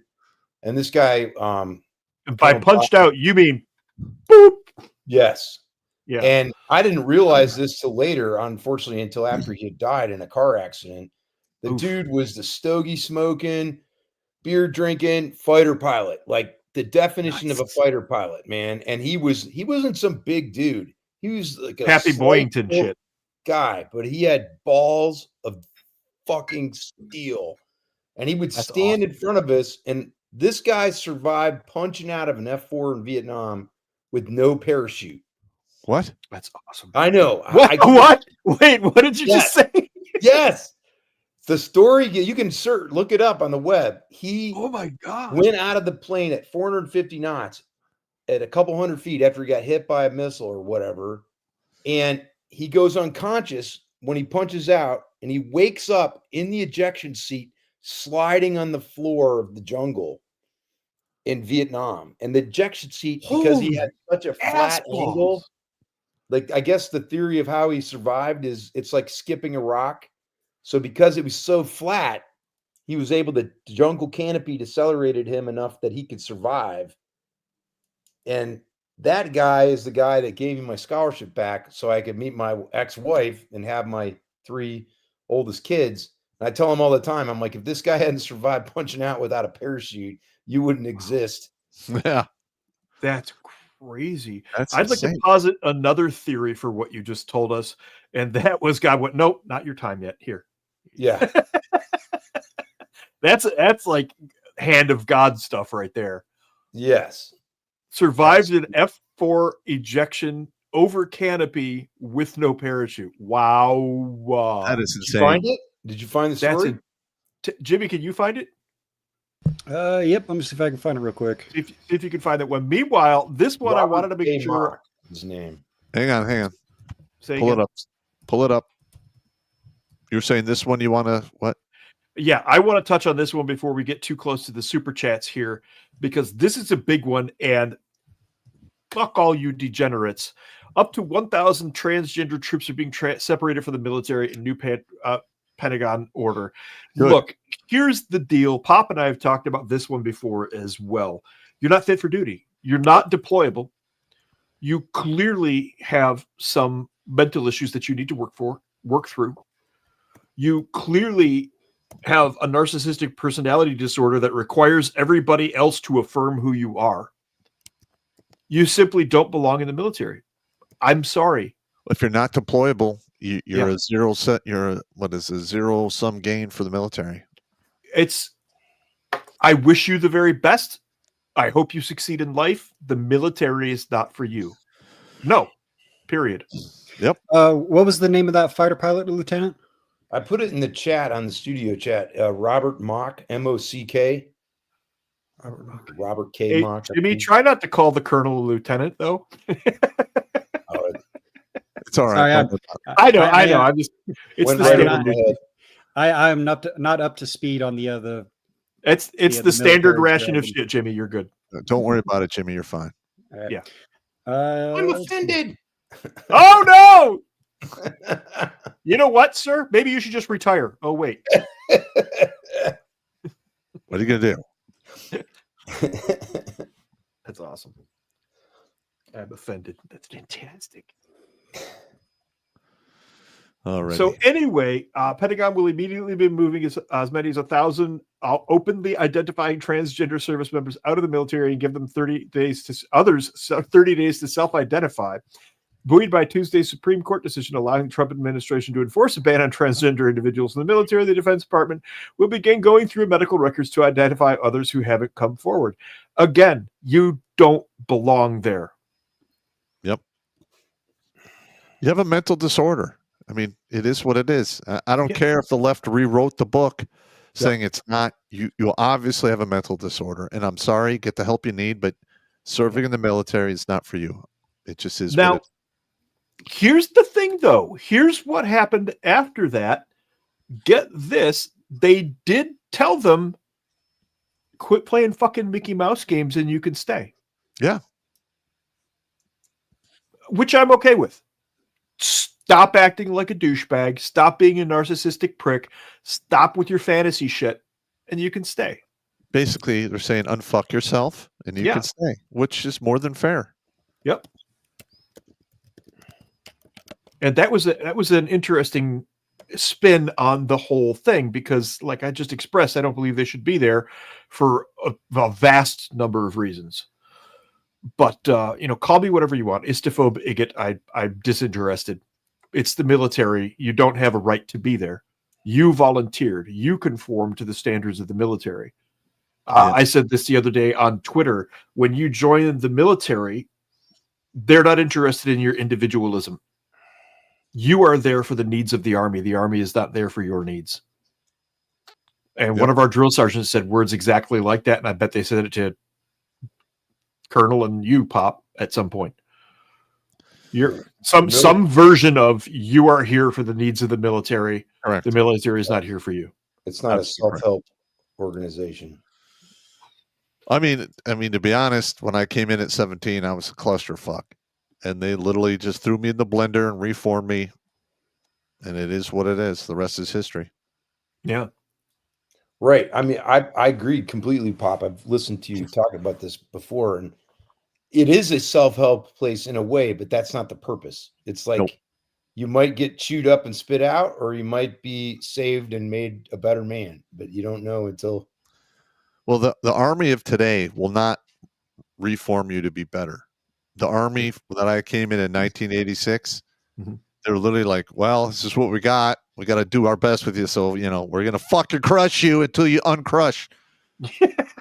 I went through the same. I joined the military out of boredom, literally walked into the recruiter's office and said, I'm bored. And when I got into the military, the first couple of days, I was like, fuck this. What have I done? But then I shut my mouth and started paying attention. I'm like, this is actually kind of cool. Wait, you're going to send me here for this school? Oh, this is cool. I get to play with this thing? This is even cooler. And I just eventually settled down and paid attention to what was going on and discovered that I really liked it and that I fit in just fine. Yeah. And you, freaking Colonel, gets to fly shit. You're training students to fly gliders. That's like every little boy's dream from the 1970s. Yep. And I get to shoot guns and blow shit up. Yeah. And it would make great fighter pilots. Yeah. All right, Jimmy, I think we're in super chat territory. We are. Is that time? Colonel, you're more than welcome to stick around for the super chats. Thanks a shitload for coming. We appreciate the point of view. Thanks for having me.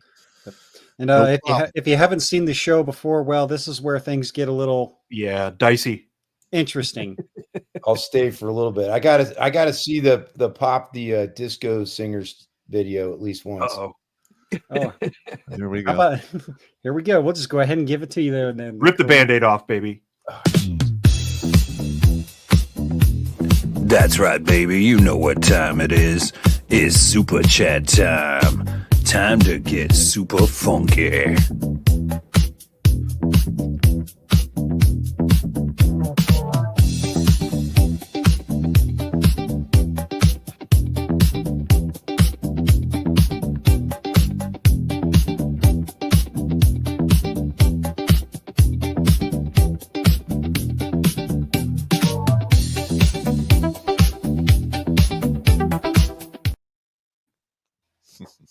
I might actually wear that shirt where I'm at the turntables. Yeah, I would have worn that shirt at one point or another, just to be an asshole. DJ Disco Dwarf. That's right. Let's see here. We'll start over here on YouTube. YouTube, you're lacking a little bit. We got 426, pardon me, and 283 likes. Come on, guys. Don't be like Rumble. Come on now. Let's see. First one from Sean St. George says, I want to see SOW and Trump change the officer route. Mandatory enlistment time, maybe mandatory NCO time. A degree might be necessary for some MOSs. I don't know about all that, but I'd contemplate discussing a plan like that. There is some merit to it. I mean, you literally find a guy who's been in for 18 to 24 months, check his service record, check what's going on, and if he's makes the cut, he's worth the investment because he's already proven that he could do it. The living example would have been Major Winters from the Band of Brothers. Yeah. He was promoted in the field several times. Yep. That's a good series, too. One of my favorites. Yeah. Let's see. Next is from Elon Musk's Filthy Jockstrap, $2. Says, I have arrived. Now call this area to attention. All right. And Sean St. George coming back says, forgot where I heard it, but a theory about the big meeting was to discourage and preempt those officers from forming a coup. That could be it as well, but I'd have to see something on that. It's obviously a tenable theory. Yes. Yep. Let's see. Mario Trujillo here with $10 says, I remember back in my early 20s, a buddy's CEO and myself fell down a flight of outside cement stairs. Long story. I got up and walked it off. The CEO had my buddy help him up and then leaned on him crying. Yeah. You don't ever want to see your commanding officer start crying. That's not good. Yeah, that's bad optics. Not in front of the troops at the very least. Yep. Let's see. We got John Abernathy with our first War Not Worthy of the night. He's dropping $99.99. Here you go. We're not worthy. We're not worthy. Out fucking standing. Thank you very much, man. It says, great episode, gents. I was in from 97 to 05. You guys remember the mandatory semi-annual CFO briefings that started to surface around this time. As a former 11M, I was vehemently against this. I'm glad I got out before the real clusterfuck began. I was 94 to 05, so yeah. And they're done that, got the t-shirt. Yep. And Sean St. George coming back again says, angry cops got a stiffy when Secretary of War talked about basic. Good. Yeah. I believe he's a drill sergeant, or was a drill sergeant back then. He is a drill sergeant. He's also a detective for the Buffalo PD. Yep. Nice. Which reminds me, I still need to start hounding those guys to see if we can get you on the episode, get on one of their episodes, Pop. All right. I'll do it. That would be fun. Let's see. FMF veteran with $10 is asking, how many will resign? A lot. Yeah. I think a lot of them will resign. Yeah. Listen, you're a general. I mean, it's not like you're going to be hurting for retirement pay. It's going to get like $8,000 a month in retirement pay, something like that. All the generals are all eligible to drop their packet whenever they want, and they probably will. Any officer can drop his packet whenever he wants. You just might not be eligible for retirement. I'm just talking about retirement. Yeah. Okay. There you go. We got Michael Douglas here with $10 says, Dwarf, can you tell me what the Hugo Boss suit reference means regarding to your nephew? Oh, yeah. That was a vague reference to the young white kids, especially in the wealthier areas, are so angry about being told how evil they are just for being white that they're talking about getting Hugo Boss suits. Hugo Boss most famously designed uniforms back in 1933. I think you should get it from there. For a certain group of individuals who are sharply dressed? Sharply dressed. And they sent their hearts out to everybody. Yes. Yeah. If you get that reference, you get it. Let's see. Alex Patino here. He's got a couple in a row. First one here for $10 says, in 2006, when I got deployed, I was issued the ACUs and I hated that uniform. You could no longer iron it and no more shining boots. That's how you identified a lazy soldier, not necessarily the smartest. Correct. I hated that uniform. I hate it. Removing the leather boots, at least in garrison, was a terrible idea. Yep. For the reason you just mentioned, you could identify lazy soldiers that way. There you go. And Alex, again, with $10 says, here's some info. Until the early 1800s, nobles had to buy their commission in order to command the British Army versus the Royal Navy. It was staffed by the commoners who had to earn their commissions. Or somebody from the king's court could appoint an officer. You could get appointed. It was very rare. Yeah. We might have to have another Battle Dwarf history night about Revolutionary War times and whatnot. I might be able to do that. That'd be fun. And Sean St. George coming back says, also, no more senior commanders or sergeant majors leading units where they are not MOS qualified. I actually brought that up in my list. You got to have the sergeant major. If you have like an infantry, division, you got to have infantry sergeant majors. You can't be like, ground surveillance radar and all of a sudden you become a sergeant major. Fuck off. Oh my God, Pop-Tarts. Do those even exist anymore? I had a sergeant major whose feeder MOS was ground surveillance radar when I was GSRs were notorious for one thing, dying. Here's the thing, is he told me that while I was getting my 1800 ass chewing, 1800 hours every night. I got yelled at after trial. Right. Yeah. And I was laughing so hard I had to crawl out of his office. I hated that guy. We'll go into GSRs later, but let's just say they had very short lifespan in real combat. Yeah. No goody. Let's see. The Plains Warrior here dropping $5.56. One of my favorite numbers. He says, for Redonkulas Range Day. Appreciate it. That'll be all right. And we got Goat Milk. Hey, there's our favorite Canadian, dropping 20 Canadians on us. He's got Russian pop would really help us cope. Russian pop. I don't have the accent. I Billy think Von Baum can work on that though. I think he's talking about this one here, Pop.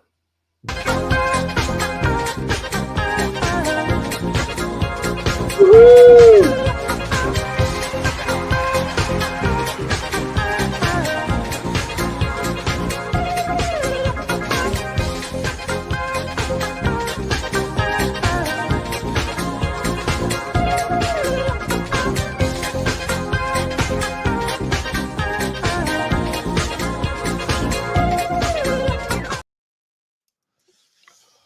Yep. Yeah, like I mentioned earlier. Like I mentioned earlier, Colonel, it gets a little weird during super chat time. It's all good. Let's see. And Elon Musk's filthy jockstrap coming back for $2 says, also, sorry for giving you gonorrhea twice. Ooh. All righty, YouTube, you're doing better on the likes. We got 394, 317. Let's get 375. How about that? All right. I like that number. It's a good number. How's Rumble doing? Rumble? Hang on. Got too many fucking tabs open, man. I hate that. Do a quick refresh here. 397 viewers. Uh-huh. Oh, here it comes. Here it comes. 138 likes. Yeah. Just do it, Jimmy. You got it. Wax it off at the trailer park. Wax it on. Wax it off at the trailer park, baby. Oh yeah, yeah, yeah. Yeah. I don't know if we can use that one in the future because of the music, but That's Billy Von Baum. So that's Billy Von Baum's music. Good. Yep. Oh, it is? It's all good, dude. Yeah. Yep. Whenever Billy sends me stuff, he says, go ahead and use it. The music is mine. No copyright included. Okay, Yeah, cool. we're all good there. All right. I don't like the fact at all that he put an acceptable body on Hillary's face. Yeah, that's bad. It causes all kinds of like short circuiting. He sent me another one of AOC bartending at a tiki bar. Uh-oh. It's disturbing, but I'm aroused. Rip the Band-Aid off, Jimmy. I'm gonna have to add that one to the lineup right. here, but All we right. can I'll get to that when you guys are Carry on then. yapping. Carry on. Carrying then. on. First one from Rumble says, from Suze McCarley. We love you, Suze. How's it going? Hey, Says, Suze. hi, kids. You'll appreciate habitual line crossers latest, especially the last 60 seconds. A glorious reference to Top Gun. Standing. And she drops the link to Habitual Line Crossers YouTube link there. Fortunately, I don't think we'll be able to get away with playing it. So be sure to go check out Habitual Line Crosser on YouTube and you will find it. All right. Let's see. Well, we got Pirate Snake here. Pirate Snake 69 here. He's saying, here you go. I'll get it kicked off. Bolshevik. He's asking for some Disco Dwarf instead of Beetle Dwarf. Oh. Okay. So that's a different one. So here you go. Right, spin around. Disco Dwarf, don't mess around. Snap your fingers, clap your hands. I'm the funkiest dude in all the land. He's a Disco Dwarf, you know his name. Bringing funky colors to the Hall of Fame. In a tie-dye suit, watch the people stare. When the Disco Dwarf boogie's everywhere. Disco Dwarf. God damn. I hate wow. Getting some double dose of the Disco Dwarf. that. All right. How's that for some enunciation? Hey. Let's see. Alucard 1776. Don't worry, Pop. Not yet. Oh, my God. The dog man called. She wants Pop to sing and she wants more snoo. Bring a tent and make her squeal, Pop. Make her squeal. I think we already did this one. We already did that one. So, you know what? I think Pop needs some exercise because he's going to be running away from his trailer park girlfriend here. Where's that button at now? God damn it. Everything has changed on me. Where's it at? Let me find it. Find it. Ah, here it is.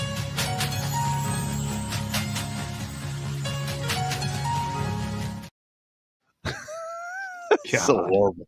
Hey. Oh, that is one of my favorite Pop stories. That's Embarrassing. Yeah, MX Stilgar, aka Jerry Conway, the man with the golden voice. Good to see you here, Jerry. He says, I don't pay attention to vaginal turd anniversaries, but happy birthday, Pop. Say thank you to your mom. She did all the work that day. Peace and long life. It's not my birthday yet. It's on the 9th. On the 9th. There you go. And Alucard was just asking, is it your birthday, Pop? It's really close. It's a Thursday show. Yeah. It's a Thursday show. Oh, Pop, you gonna be wearing a little birthday hat for us? No. Oh, well, now you are. No, not doing it. Guys, make sure Pop gets some birthday vomit, though. Please don't do that. Please do. Please do. You guys suck, man. Let's see. Big Town Mando coming in says, Pop, should we refer to the officer corps as the Good Girl Club at this point due to all the gardening done post-Clinton? I would have to say yes. There you go. We got Long Shot Triple O here with $25. Thank you very much. Says, please share this mission of saving lives with friends and family. It affects so many people downstream. I've seen end results of people self-deleting young and old too many times. Yeah, it's heartbreaking, man. It is what we're here for. Yeah. Let's see. Jerry Conway coming back. He's got a Twitter post for us from the real James Woods. Oh, this one. Oh, this is great. This is fucking hilarious. This is an AI image. Let's see. Where's my share screen button? There, god damn it. Oh, god damn it. Son of a bitch. Do it, man. Hang on, let me copy and paste into the Brave browser because it's a pain in the fucking ass. Well, Jimmy's doing that. Pop found an email the other day from 2015 from a VA psychologist who said that what we're doing has been mattering and that he should keep going from 10 years ago. We missed it because Pop wasn't keeping track of all of that stuff yet. Wasn't taking it serious. But we had a VA psychologist tell us that we were doing a good job, which is kind of a big deal. Yeah, and then we had another officer who said we I kept him from my 0 suicide on his watch. Wow, that's a good one. Yeah, I've sent some of you guys videos to my son who's actually coming out of depression, and I think you guys helped a little bit with that. So outstanding, good. Yeah. Glad to hear it. I was going to say I wanted to put a pitch in for my buddy Dash Wong, a former SEAL Team 6 guy. Ooh, listen to this story. I want to get him on your show sometime because he's all about the same thing. And if you learn his story, he's gone through some amazingly hard ass stuff and gotten through it all. And I think that it might be a good thing to inspire, for the guys out there that are having hard times. If you listen to Dash's story, it's like, okay, if he can do this, lots of guys can get through because Dash has gone through like the hardest shit I've ever heard. Basically. I'm going to tell part of his story because I know what you're talking about. His story was so fucking inspiring that I actually wrote a poem for him. I don't recall the poem itself, but this guy had to have a surgery that required that he have his dick temporarily detached. Oh my God. The Wong Dong. Yeah. Luckily, the doctor, I was there that day the surgery happened, and they were able to avoid detaching it. So, and that's how hard this motherfucker is. This motherfucker is so hard that he had to have his dick detached for surgery. Well, they avoided doing that. That's good. That's good. I'm glad to hear that. I showed him your poem. Yeah. He thought it was hilarious. That's great. Hey, sir, That's great. For your son, I made a video called The Lens of Depression. Oh, okay. And look that up in my library that I talk all about the depression shit. Lens of Depression. Okay. Yeah. There you go. All righty. And we'll jump into this Twitter post that Jerry Conway shared with us. This one is freaking hilarious. Dwarf, I know you've seen this one. Pop, I'm pretty sure you've seen it, but roll it. Check this one out, this ladies is and great. gents. This couldn't have been better. Haiku level brilliant. It's gotta be an AI. This is AI because it's got AI, the Sora thing here. Let me not that button. Let me full screen this one. We have sound. This is hilarious. Watch and enjoy, ladies and gentlemen. What's your name, soldier? What's your name, soldier? Tell me your name. What's your name, soldier? Yeah, you hear me? What's your name, soldier? What's your name, soldier? Sergeant Pepper. What's your name?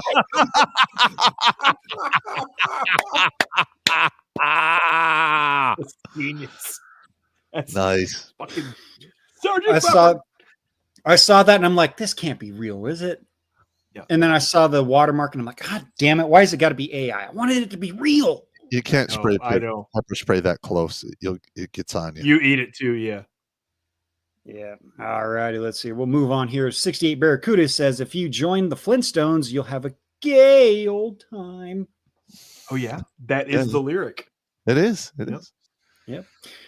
Mando coming back says, Pop should do the ID10T form I sent you a couple years ago to be sent to the Sec War to be made to a form official DA form. Yeah. Oh, yeah. We can do that. Yeah. Why not? Fuck it. We can make that happen. We can make that happen. That would be perfect. That's the International House of Whoop Ass coming in and says, it's only gay if you don't have a PT belt or vest with socks on. Get the fuck out of here. This is imagery I am not familiar with, nor do I wish to be familiar with. Yeah. I don't want any part of this imagery. Thank you. Alrighty. Ellie card coming back. Don't worry, Pop. No full screen this time. It says the devil called, and he said to keep Alucard out of hell for a simple mission. Rescue Battle Dwarf from a succubus known as vaginal genital warts and make sure that she gets erased. Part 1 of 2. Okay. That doesn't affect me. Nobody wants that. No. That stuff doesn't affect me, though. I'm immune to all of that weird shit. Nope. But the Battle Dwarf filters are in full effect. Yeah, my filters are still functional. No, the whole vaginal wart thing. I had a roommate, and he had a big wart on the end of his penis. And they went and burned that thing off, and it looked like somebody took a melon baller to the end of his wiener. It was horrible. When we first got to Korea, we were at Seoul at a reception station. My buddy Ellis went out on the town, comes back the next day. Later in the afternoon, he's like, oh, man, I think I got crabs from the latrine. And we're like, yeah, there's a red light district right out the back gate where you went last night. So you want to tell us about that again? First day in country, motherfucker gets crabs. Oh, Scotchy chingos. Him and his little buddies. All right, next one there, Jimmy. Who's currently coming back for $5 says, I thought his demeanor was a little off. I expected more defiance, but he seemed to be almost gently explaining to children. I know his in-person audience wasn't his primary audience. If so, who and why? On Hegseth's delivery, I'm imagining. I would assume so. I still hold that he was treating the generals to a long military tradition of having to sit there and listen to the commander. Well, also that they've all been fucking up by the numbers for a long time. And if it was me, I would fire almost all of them. Yeah, I would agree with that. I would agree with that. But what I just said would be in the vein of establishing chain of command. I am in command now. I don't care what you think of me as a major. I am now in command. Correct. Good. There you go. 68 Barracuda coming back says that degenerate fuckery was a ritual of humiliation. Look at how commies ran struggle sessions. One-eyed Wonder Worm if you can't do Hog Rider. Well, we can't do that either because I don't have Hog Rider, but we can do Sinatra Pop. I hope that's better.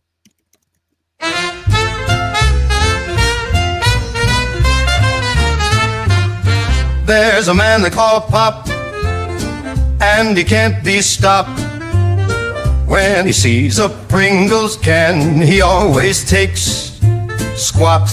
He don't care if it's a big one or a little tater tot.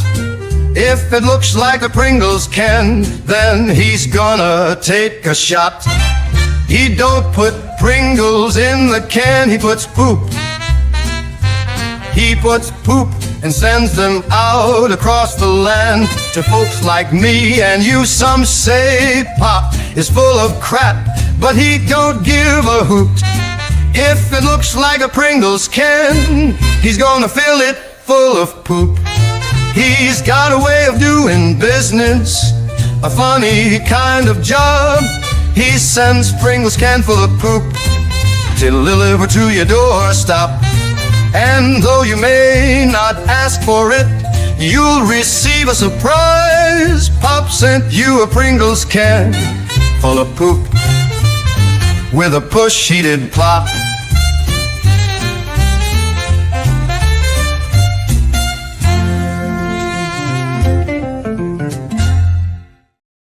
You shit in one Pringles can, they never let you forget it, man. I still say you should send T-shirts out in Pringles cans. We'll find a way to get like a custom wrap for the Pringles can. Fair enough. I think there might be a way to do it like how they do posters. Yeah, exactly. You get just the cylindrical tubes. I mean, we just need one that's the same size as a Pringles can, roughly. Yeah. Just could be a little bit of a pain in the ass. Might have to pay a little extra, but hey, it'd be worth it. Be funny. Let's see. Tomahawk here says Klinger was a joke on MASH. Never thought I'd live to see it become a reality. Yeah, exactly. All Klinger wanted to do is get home to see his baseball team play. That was the whole gag. He was dressed in women's clothing, hoping to get a Section 8 so that he could go watch baseball. Yep. And then when they sent Radar home, he got the job, and well, he kind of stopped doing his cross-dressing thing. Yes, correct. Yeah. MASH is a great fucking show. If you haven't seen it, fucking watch it. I was in Korea when the 4077th was decommissioned at Pyeongtaek. All of the remaining members of the MASH movie showed up in Korea for the formal decommissioning. It was cool. Really cool. Yeah. That would have been awesome to see. It was very cool. Keep reading, Jimmy. We got to get through these. We got USMCD's nuts for $5. Says our drill instructors made us free ball on our 5-mile moto run on graduation day in front of our families. We had the silk shorts at the time. Drill instructors back then were fucked up. Yeah, they were. Yikes. Yep. You're not wrong. Is anybody else chafing? Let's see. Alucard coming in says the team finds her and Pop runs up and says, "This is Sparta." scared the shit out of her, and she fell into a lake of lava. Pop says succubi has been terminated. Yeah, okay. Except succubi have a +5 saving throw versus fire damage. Stuff like that. Here we go. Here we go. Oh, God. Alucard, 1776. Syphilis sushi with vaginal cyst. Gooey slime, snotty pus. Why do you have to put sushi in there? Gonorrhea noodles, placenta broth vag, snot clam chowder, vaginal genital warts, beans with zinc syrup and spunk cheese. Snot pocket zinc milk. It's the food. You add the food to it, it makes it so much worse. Because I eat a lot of that stuff. God damn it. And of course, Alucard couldn't resist. Oh. Nope. Yeah. Oh. All right. Yeah, that was bad. That was not bad. That was a bad one. That was a bad one. Let's see. Mando coming back says, there was a fat, lazy infantry mother fornicator in my last active duty unit who insisted on bringing his family pet to work as an emotional support animal. What? That waste of an NCO must be hating this. How the fuck did an infantry NCO get fat, one, and allowed to bring his pet to work as a support animal? The standards. There you go. Because my feet. That's insane. Ugh, it's bad. I don't even know what to do with that. Steve OEK coming in with 5 says, my last PT score before I retired was an 89. I ran the numbers on the female scale and got a 98.25. But we don't coddle our females. Yeah, I know. Yeah.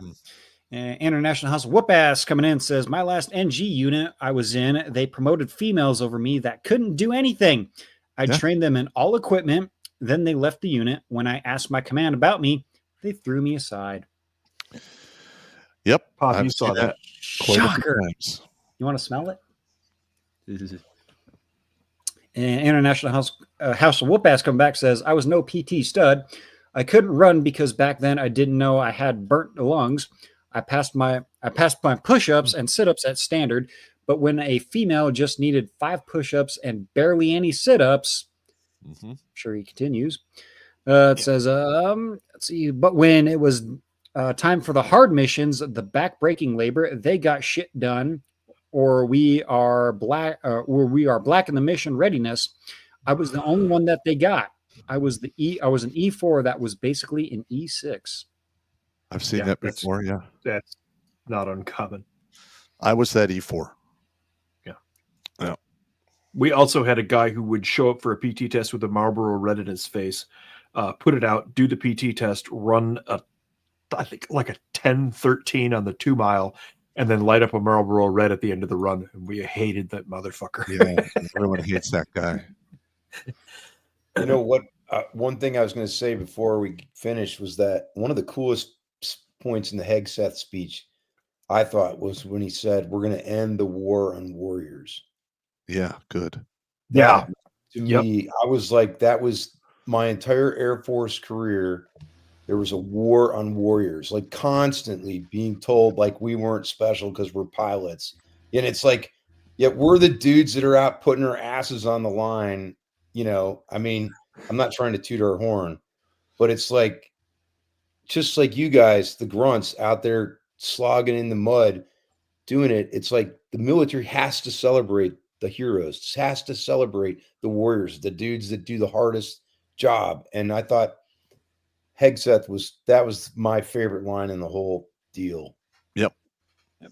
I would say absolutely nothing puts a smile on an infantry grunt's face more than having air support being called in. Oh, yeah. Yeah, just saying. Let's see. We got Count Chad the Impaler here. Says, join late tonight. My prediction, World War III by October 2027, if China starts it up. Sooner if we do. Gold hits 4K today. Saw Hegseth's speech. Was impressed. Read between the lines.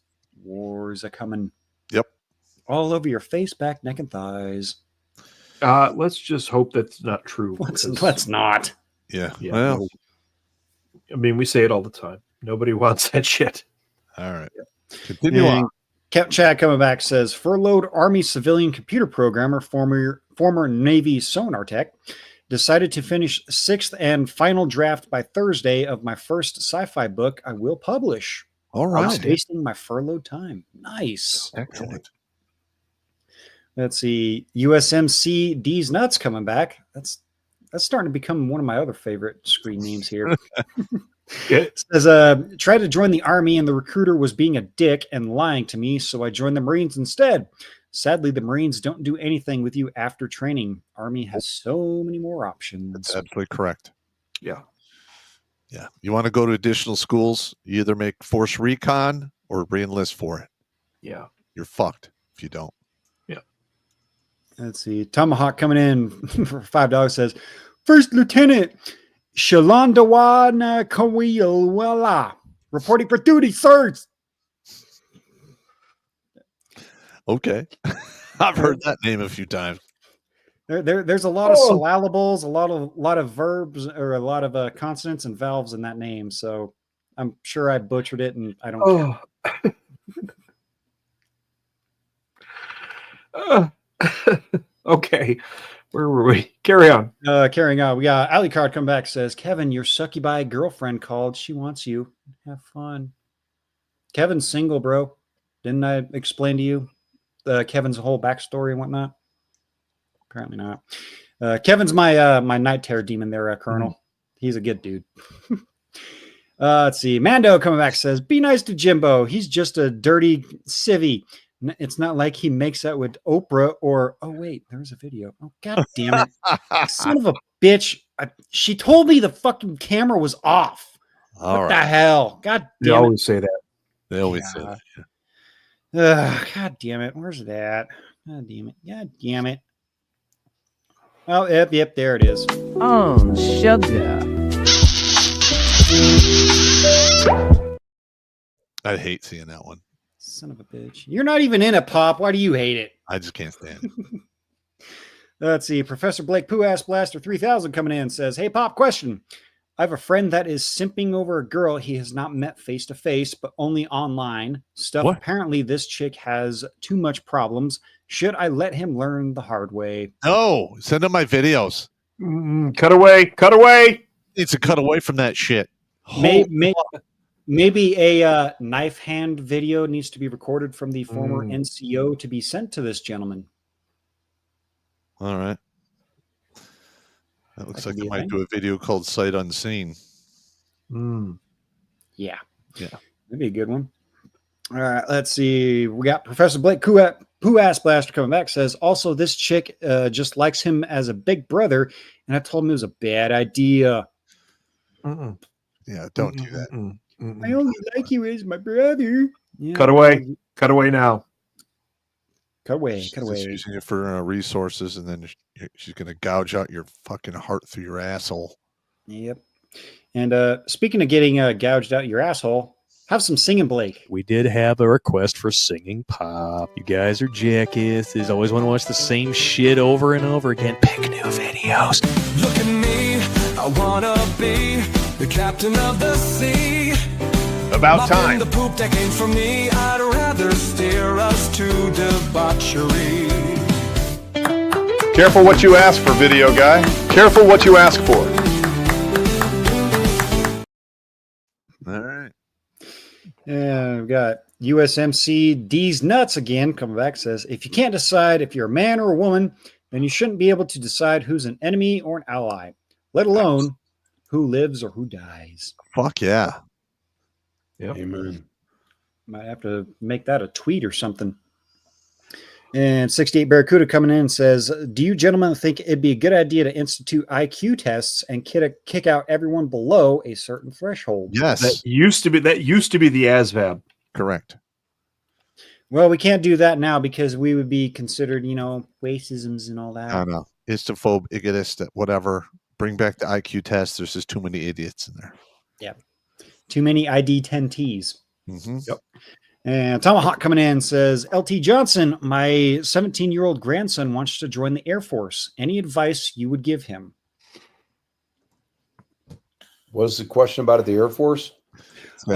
He's got a 17-year-old grandson wanting to join the Air Force. Any advice? What's he want to do? Does he say anything about his desires career-wise? Nope. Just asking, just saying his 17-year-old grandson wants to join the Air Force. Okay, well, the first thing I would say is go talk to Air National Guard units. That's probably the best way to do the Air Force, as long as you find a good unit that you fit well with. It gives, and they get the best treatment. They get the best leadership usually. Sometimes you could find, they'll be like a little mafia somewhat, but overall, they're going to be probably better treatment than the active duty. And also you'd have a good chance of being, in a unit that's near where you want to live. Yeah. Especially if you have a family. Yeah. Air National Guard does it. We've got Selfridge down the road from me. They've got an A-10 wing there, amongst other things. The refuelers. Yep. If he wants to be an officer, or go to the Air Force Academy or something like that, if he goes to the Air Force Academy, definitely get in the glider program if he wants to fly airplanes. That is the best program at the Academy. Nice. Or in the Air Force, period, to be a pilot. All right. And if he does ROTC, if he wants to fly, just the key is fly a ton, fly as much as he can, anytime he can. There you go. We got William Crane here with $10, says the first action of the Bolsheviks did during the Commie Revolution was take over the officer ranks of the Russian military, and then turn him against the Tsar. Yep. Yes, that is exactly correct. Well, ladies and gentlemen, he has been summoned. Bolsheviks. No, don't say it. Bolsheviks. No, please stop. Bolsheviks. It's showtime. Bolsheviks, baby. Everyone drink. It's inevitable. Beetle Dwarf always shows up. He always does. Beetle Dwarf. Let's see. You got 68 Barracuda says, "Oh, another book for you, Battle Hobbit. Always with Honor by Pyotr Wrangel." I looked that up the second I saw that. I read the description and I have already ordered it. I should have it tomorrow. Winning. Or the day after. Yeah, I saw what that was and I immediately ordered it. There you go. Dwarf likes his books. I do. Yeah, Hooliganism here with $5 says, LTC Johnson, don't show up too often or you could be weed eating at Hillery's yard in Bolsheviksville. Oh, no. Yeah, that's not a good thing. Oh, I had to get a beer since you guys said Bolshevik so much. Well, I'm not sure if you've seen this one, but the Battle Dwarf and Nancy Pelosi have their own sitcom. Yeah.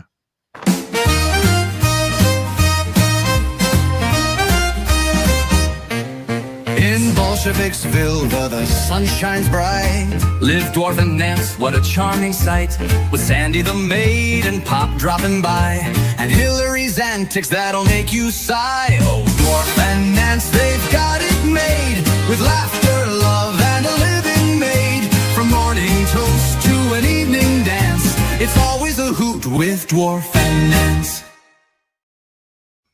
Pelosi looks so medicated in that last scene. That's some serious Stepford wife shit going on there. Next one. All righty. Next one here from the Rumble side is from Pirate Snake 69. Says, happy birthday hat for Pop, please. No. Yes. Keep going. It was a donation, Pop. So you know what?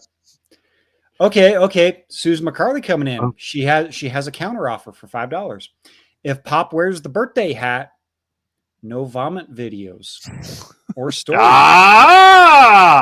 Stakes have been raised. Gauntlets have been thrown. I can't do it, man. Look, I don't celebrate my birthday. I didn't say you had to. You just have to wear the fucking birthday hat. All right. Just wear the fucking hat, Pop. Just wear the fucking hat. All right. Alucard coming in says, I'm the regiment's wisecracking human Kevorkian hybrid, and I'm a creature of chaos. Placenta vaginal cyst smoothie with spunk cheese and vaginal genital cyst schmegma cheese cream. Oh, God. I gotta sneak it in there like that. He's a sneaky bastard, man. Sneaky bastard. Let's see. Idiot Grimlock here says, "Where's my box of grid squares and blinker fluid? God damn it!" Those are the wrong good squares too. I need the classified ones. And while you're looking for the classified ones, get me an exhaust sample. Nice. Right. I like it. Yeah. And while you're at the hardware store getting your blinker fluid, I need 36 feet of fallopian tubes.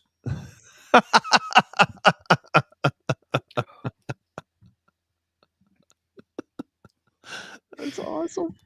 That was funny. Wow. Let's see. USMCD's nuts coming back. I love that screen name. That's got to be one of my favorites. Says, "I'm sorry for busting your balls about Alice and Jimmy. I was a mechanic also, so I had to. Love you guys. No homo." Well, thankfully, the tranny Allison is out of my shop, and I don't have to deal with that thing anymore. All right, next one. Bad times.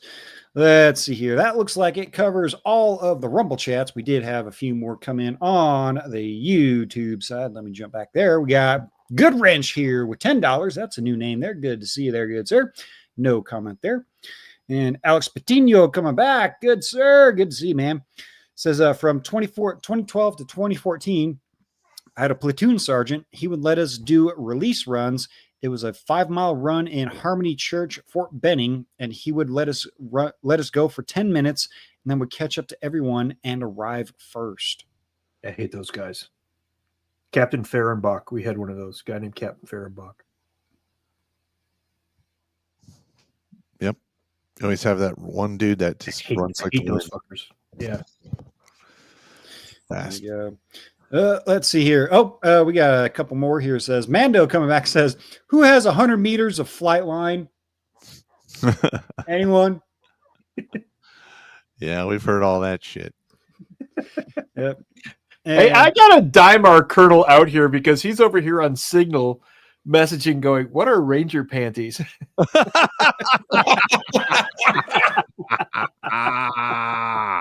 You finally saw that. I just saw it. I happened to look down and noticed the message. I usually turn my phone's sound off during shows, but I looked down and saw that flickering. I was like, I got to see what this is.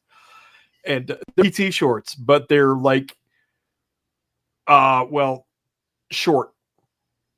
They're booty shorts for Rangers. Who wears short? Pops wears shorts. Yeah. Hey man. Oh, that's an idea. Billy, if you're listening, we need Pop and Ranger panties, please, and thank you. They're actually running shorts that are black. They're not panties. Yeah.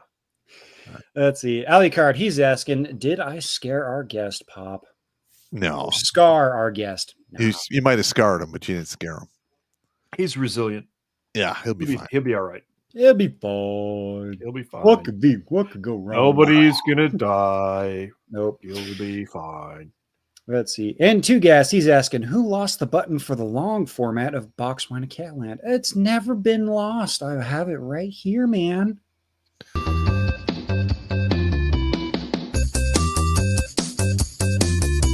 Stop! Don't touch me there. This is my no-no square. Stop! Don't touch me there. This is my no-no square.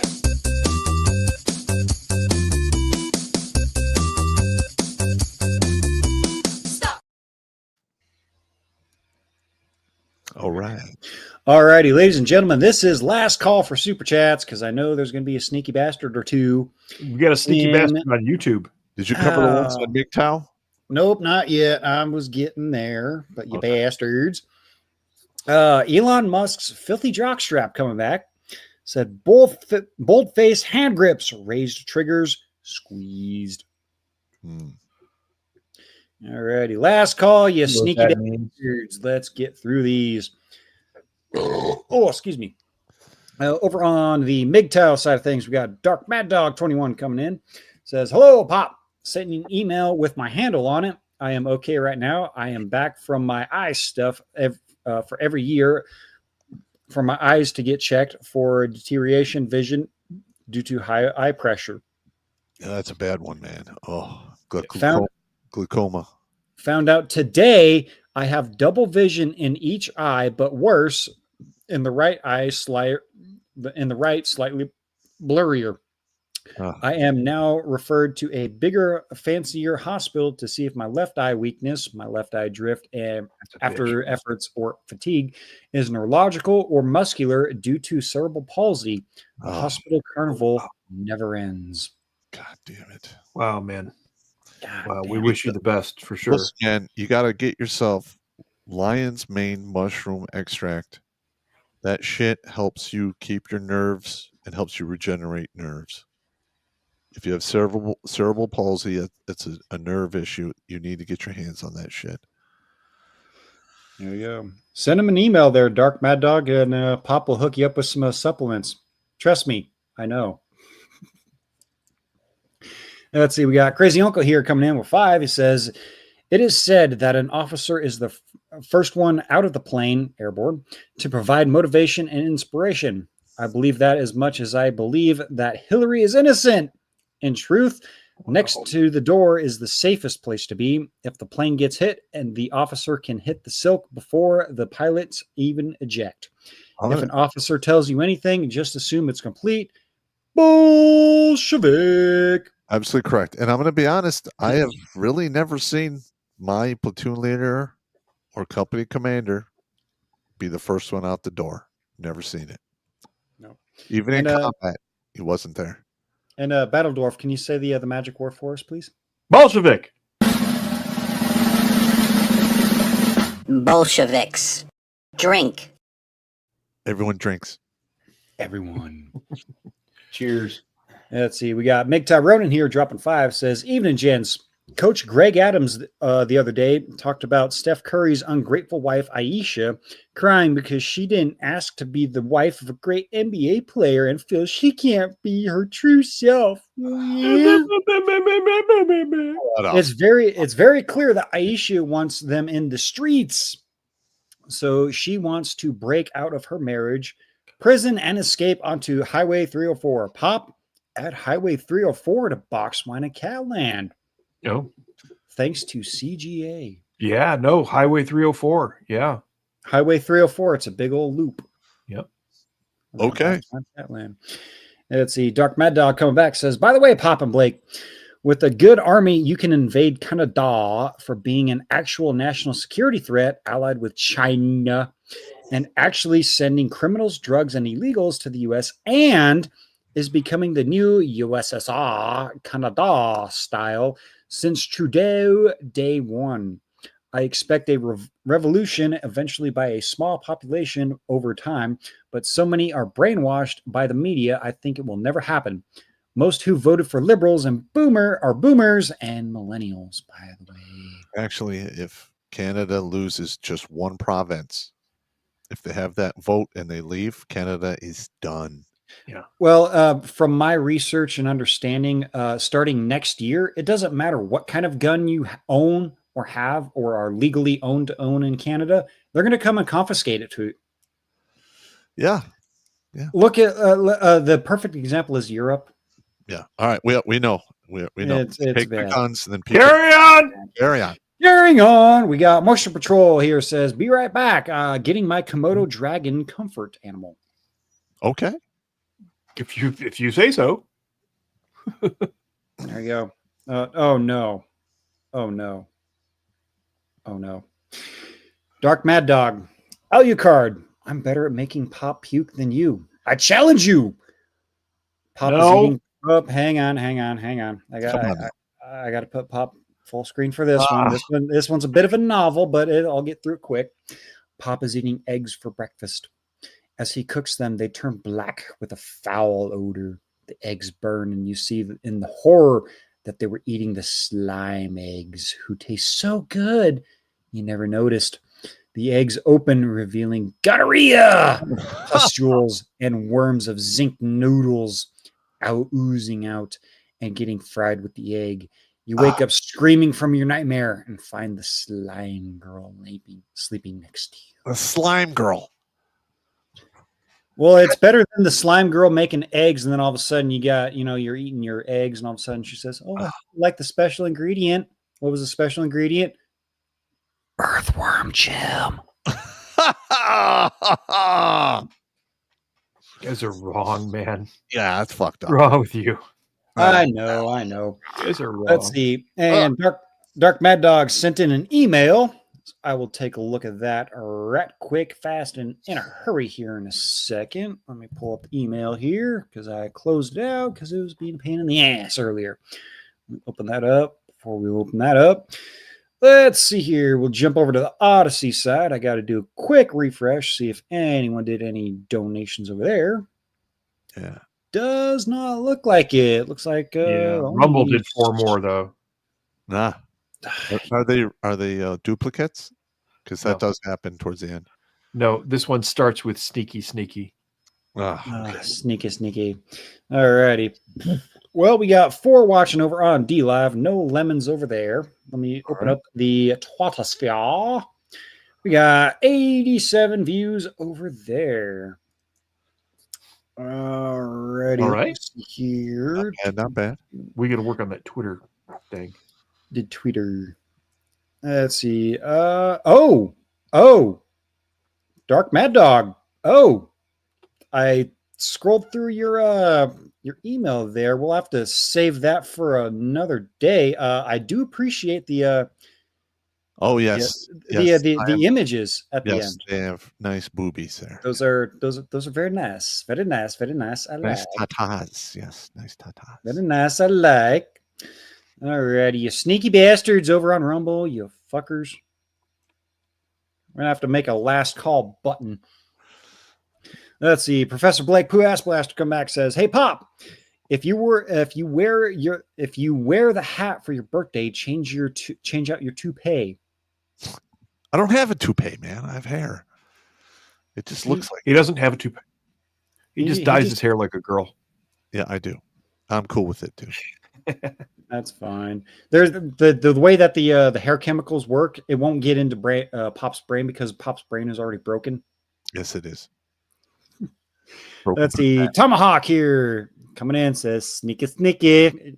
Jimmy start a YouTube channel on how best to clean Indian poo from semi-transmissions with a power washer." Yeah, it's a thing though. Shouldn't have to do that. Thankfully, I don't. Thankfully, I no longer have to do that. So I wouldn't do it. I'd be like, that's a health risk and not fucking touch it. That's what I said to my manager when I went to go do that oil change on that. So no. Let's see. Alucard here coming in says, "Bigfoot wants your mead, Battle Dwarf." We're working on it, man. We're working on it. Well, if Bigfoot could, settle down and get a residence and an actual address, we could probably send it to him. Yeah. Yep. And Alucard again says, "Hi, Jebediah. Now fuck off."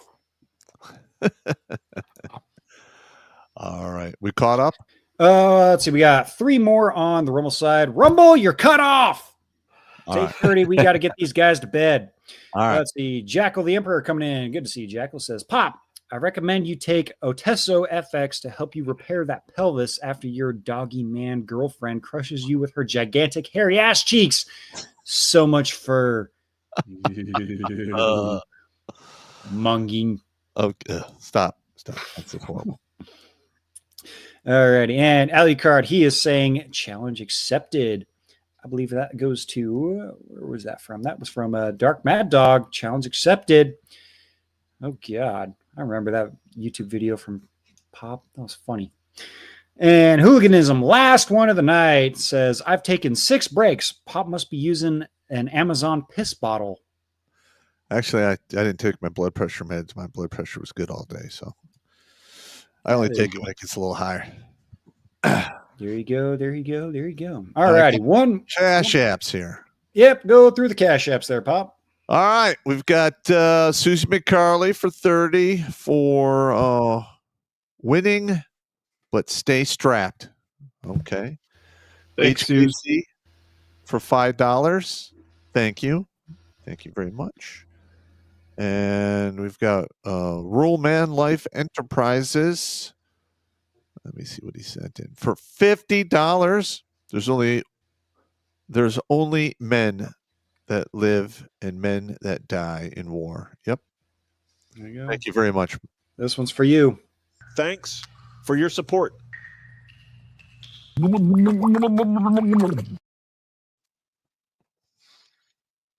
All right. Is that it? That's it. All righty then. One announcement I do want to make. Blake, I was talking with Blake earlier today. He does have the other studio set up, ready to go. So we'll probably start doing that next week. So this will be the last week on StreamYards. Really? Yep. Right. He has, what is it, Talk Studio? He's got Talk Studio. We got to rehearse, though. Okay. Yeah. Yep. It's different. Yep, I was definitely going to jump in there probably tonight or tomorrow night and check it out and get familiarized with it so that we have all the buttons, all the goodies that you sick, degenerate bastards love seeing. Well, we'll probably just do like a impromptu live stream where we rehearse and everyone can laugh at how we fuck everything up. That'd be pretty good. Oh, those are great. Yeah. Like, fuck, what am I doing? Nah, you got the evil button pushing monkey on your side, Pop. Come on. Yeah, I know. I'm just saying, though, it's amusing. It is amusing. Watching people fail, it is funny. It is very, very funny. All righty, ladies and gentlemen, we are on for final thoughts tonight. Lieutenant Colonel Bruce Johnson, your final words for the night, good sir. I just salute you guys. Thanks for all you do. And that's all I got. All right. Joe. Short and easy to. There you go. All righty. Battle Dwarf. Colonel, thanks for coming on. We appreciate you. Thank you. Look, standards are there for a reason. You should have standards of your own. They don't have to be military standards, but find standards in your life. It actually really helps. Look, I'm 55 years old. I can still complete a 12-mile ruck march. So it helps. It gets you through. Find some standards. You'll appreciate yourself afterward. All right. There you go. All righty, Pop. We're ready for the safety briefing. All right. Safety briefing from retired First Sergeant Pop here. All right, everybody. Don't drink and drive. Don't drink and swim. It's not going to work out for you. If you absolutely must fornicate, wear a condom, take it with you, or flush it down the toilet and watch it go all the way down. Why? Because women are sneaky bitches and child support does last 18 to 21 years, depending upon the state you are in. Rack up, pack up, and stack up. There's always safety in numbers. And maintain your situational awareness, because if you're going to be attacked, something in your environment will have changed. It's up to you to see it. And last but not least, I'm sick and tired of throwing you dudes in the dirt because you're taking a permanent solution to a temporary problem. Play the long game. You have no idea what tomorrow holds for you, and it can change on a dime. Stay in the fight. And if all else fails, live at a motherfucking spite. And always remember, Uncle Pop is here cheering for you. For all of your victories, even the ones you can never tell anyone about. Boom, beer me. There you go. And I got to take off my button-pushing monkey hat here because I got to put on my evil shilling mask on. Evil shilling screen on. God damn it. God damn it. God damn it. Son of a bitch. Unfuck yourself. Unfuck myself. Guys, it's getting cold out there, all right? Seasons are changing. Get yourself some merch. Get you a fucking hog hunter sweater. Approved hog hunter. Come on, man. Do it. Look at all these beautiful designs we got. Come on, guys. Shit's getting real. We need a way to identify friendlies from foes, and what better way to be wearing a toxic male shirt or a so what, comma, I don't care hoodie. I like it. You guys see any of these coming around? You know that guy is a friendly. Yep. Again, get your merch. Tag me, tag Pop, tag Battle Dwarf, tag everyone, tag your dog in the posts and all that good stuff. And as always, don't ever let your girlfriend wash the dishes in the sink, because that shot glass could eventually turn into a squirt glass without your foreknown knowledge. So all right. Wash your bars stuff yourself, so you know it's not nasty, because that's disgusting. Take it easy.